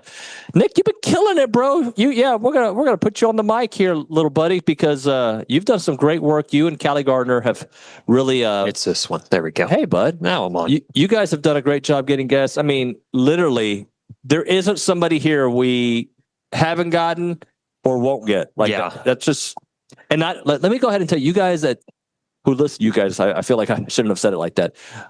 Our beloved listeners, subscribers, I think you guys have gotten used to the gold standard of bringing in all these guests. But I will tell you, if you go ask every outlet here, they don't have the success rate, the close rate that Nick and Callie have brought to the table. Last year, Luke brought to the table. Exactly. I mean, there's no table here that's getting, Doering and Rodgers at the same time. There's nobody that's getting Hutton and Withrow at the same time. Right. We're stacking guest after guest after guest, and I'm very, very happy with what we've done this year, especially with the setup. It looks great. I think that's we've gotten lots of compliments on our setup. So yeah, we've got it from insiders, viewers, subscribers, radio listeners. If you've watched on the stream, have you noticed the difference? Because it feels like a big boy production. Yeah, I guess if you want to call it that. That's what I think it feels like.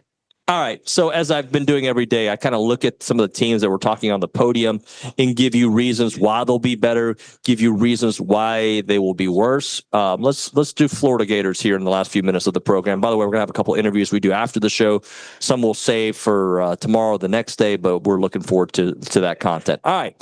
So why will the Florida Gators be better? Is DJ Lagway that guy? 12 touchdown passes of 40-plus yards in just 7 games, right? That's pretty phenomenal. And he did it with a sore shoulder. He had 154.9 passer rating, second in the SEC as a true freshman. Now, is he fully healthy? We'll find out. Billy Napier has done a good job keeping the boat afloat and assembling a very talented roster.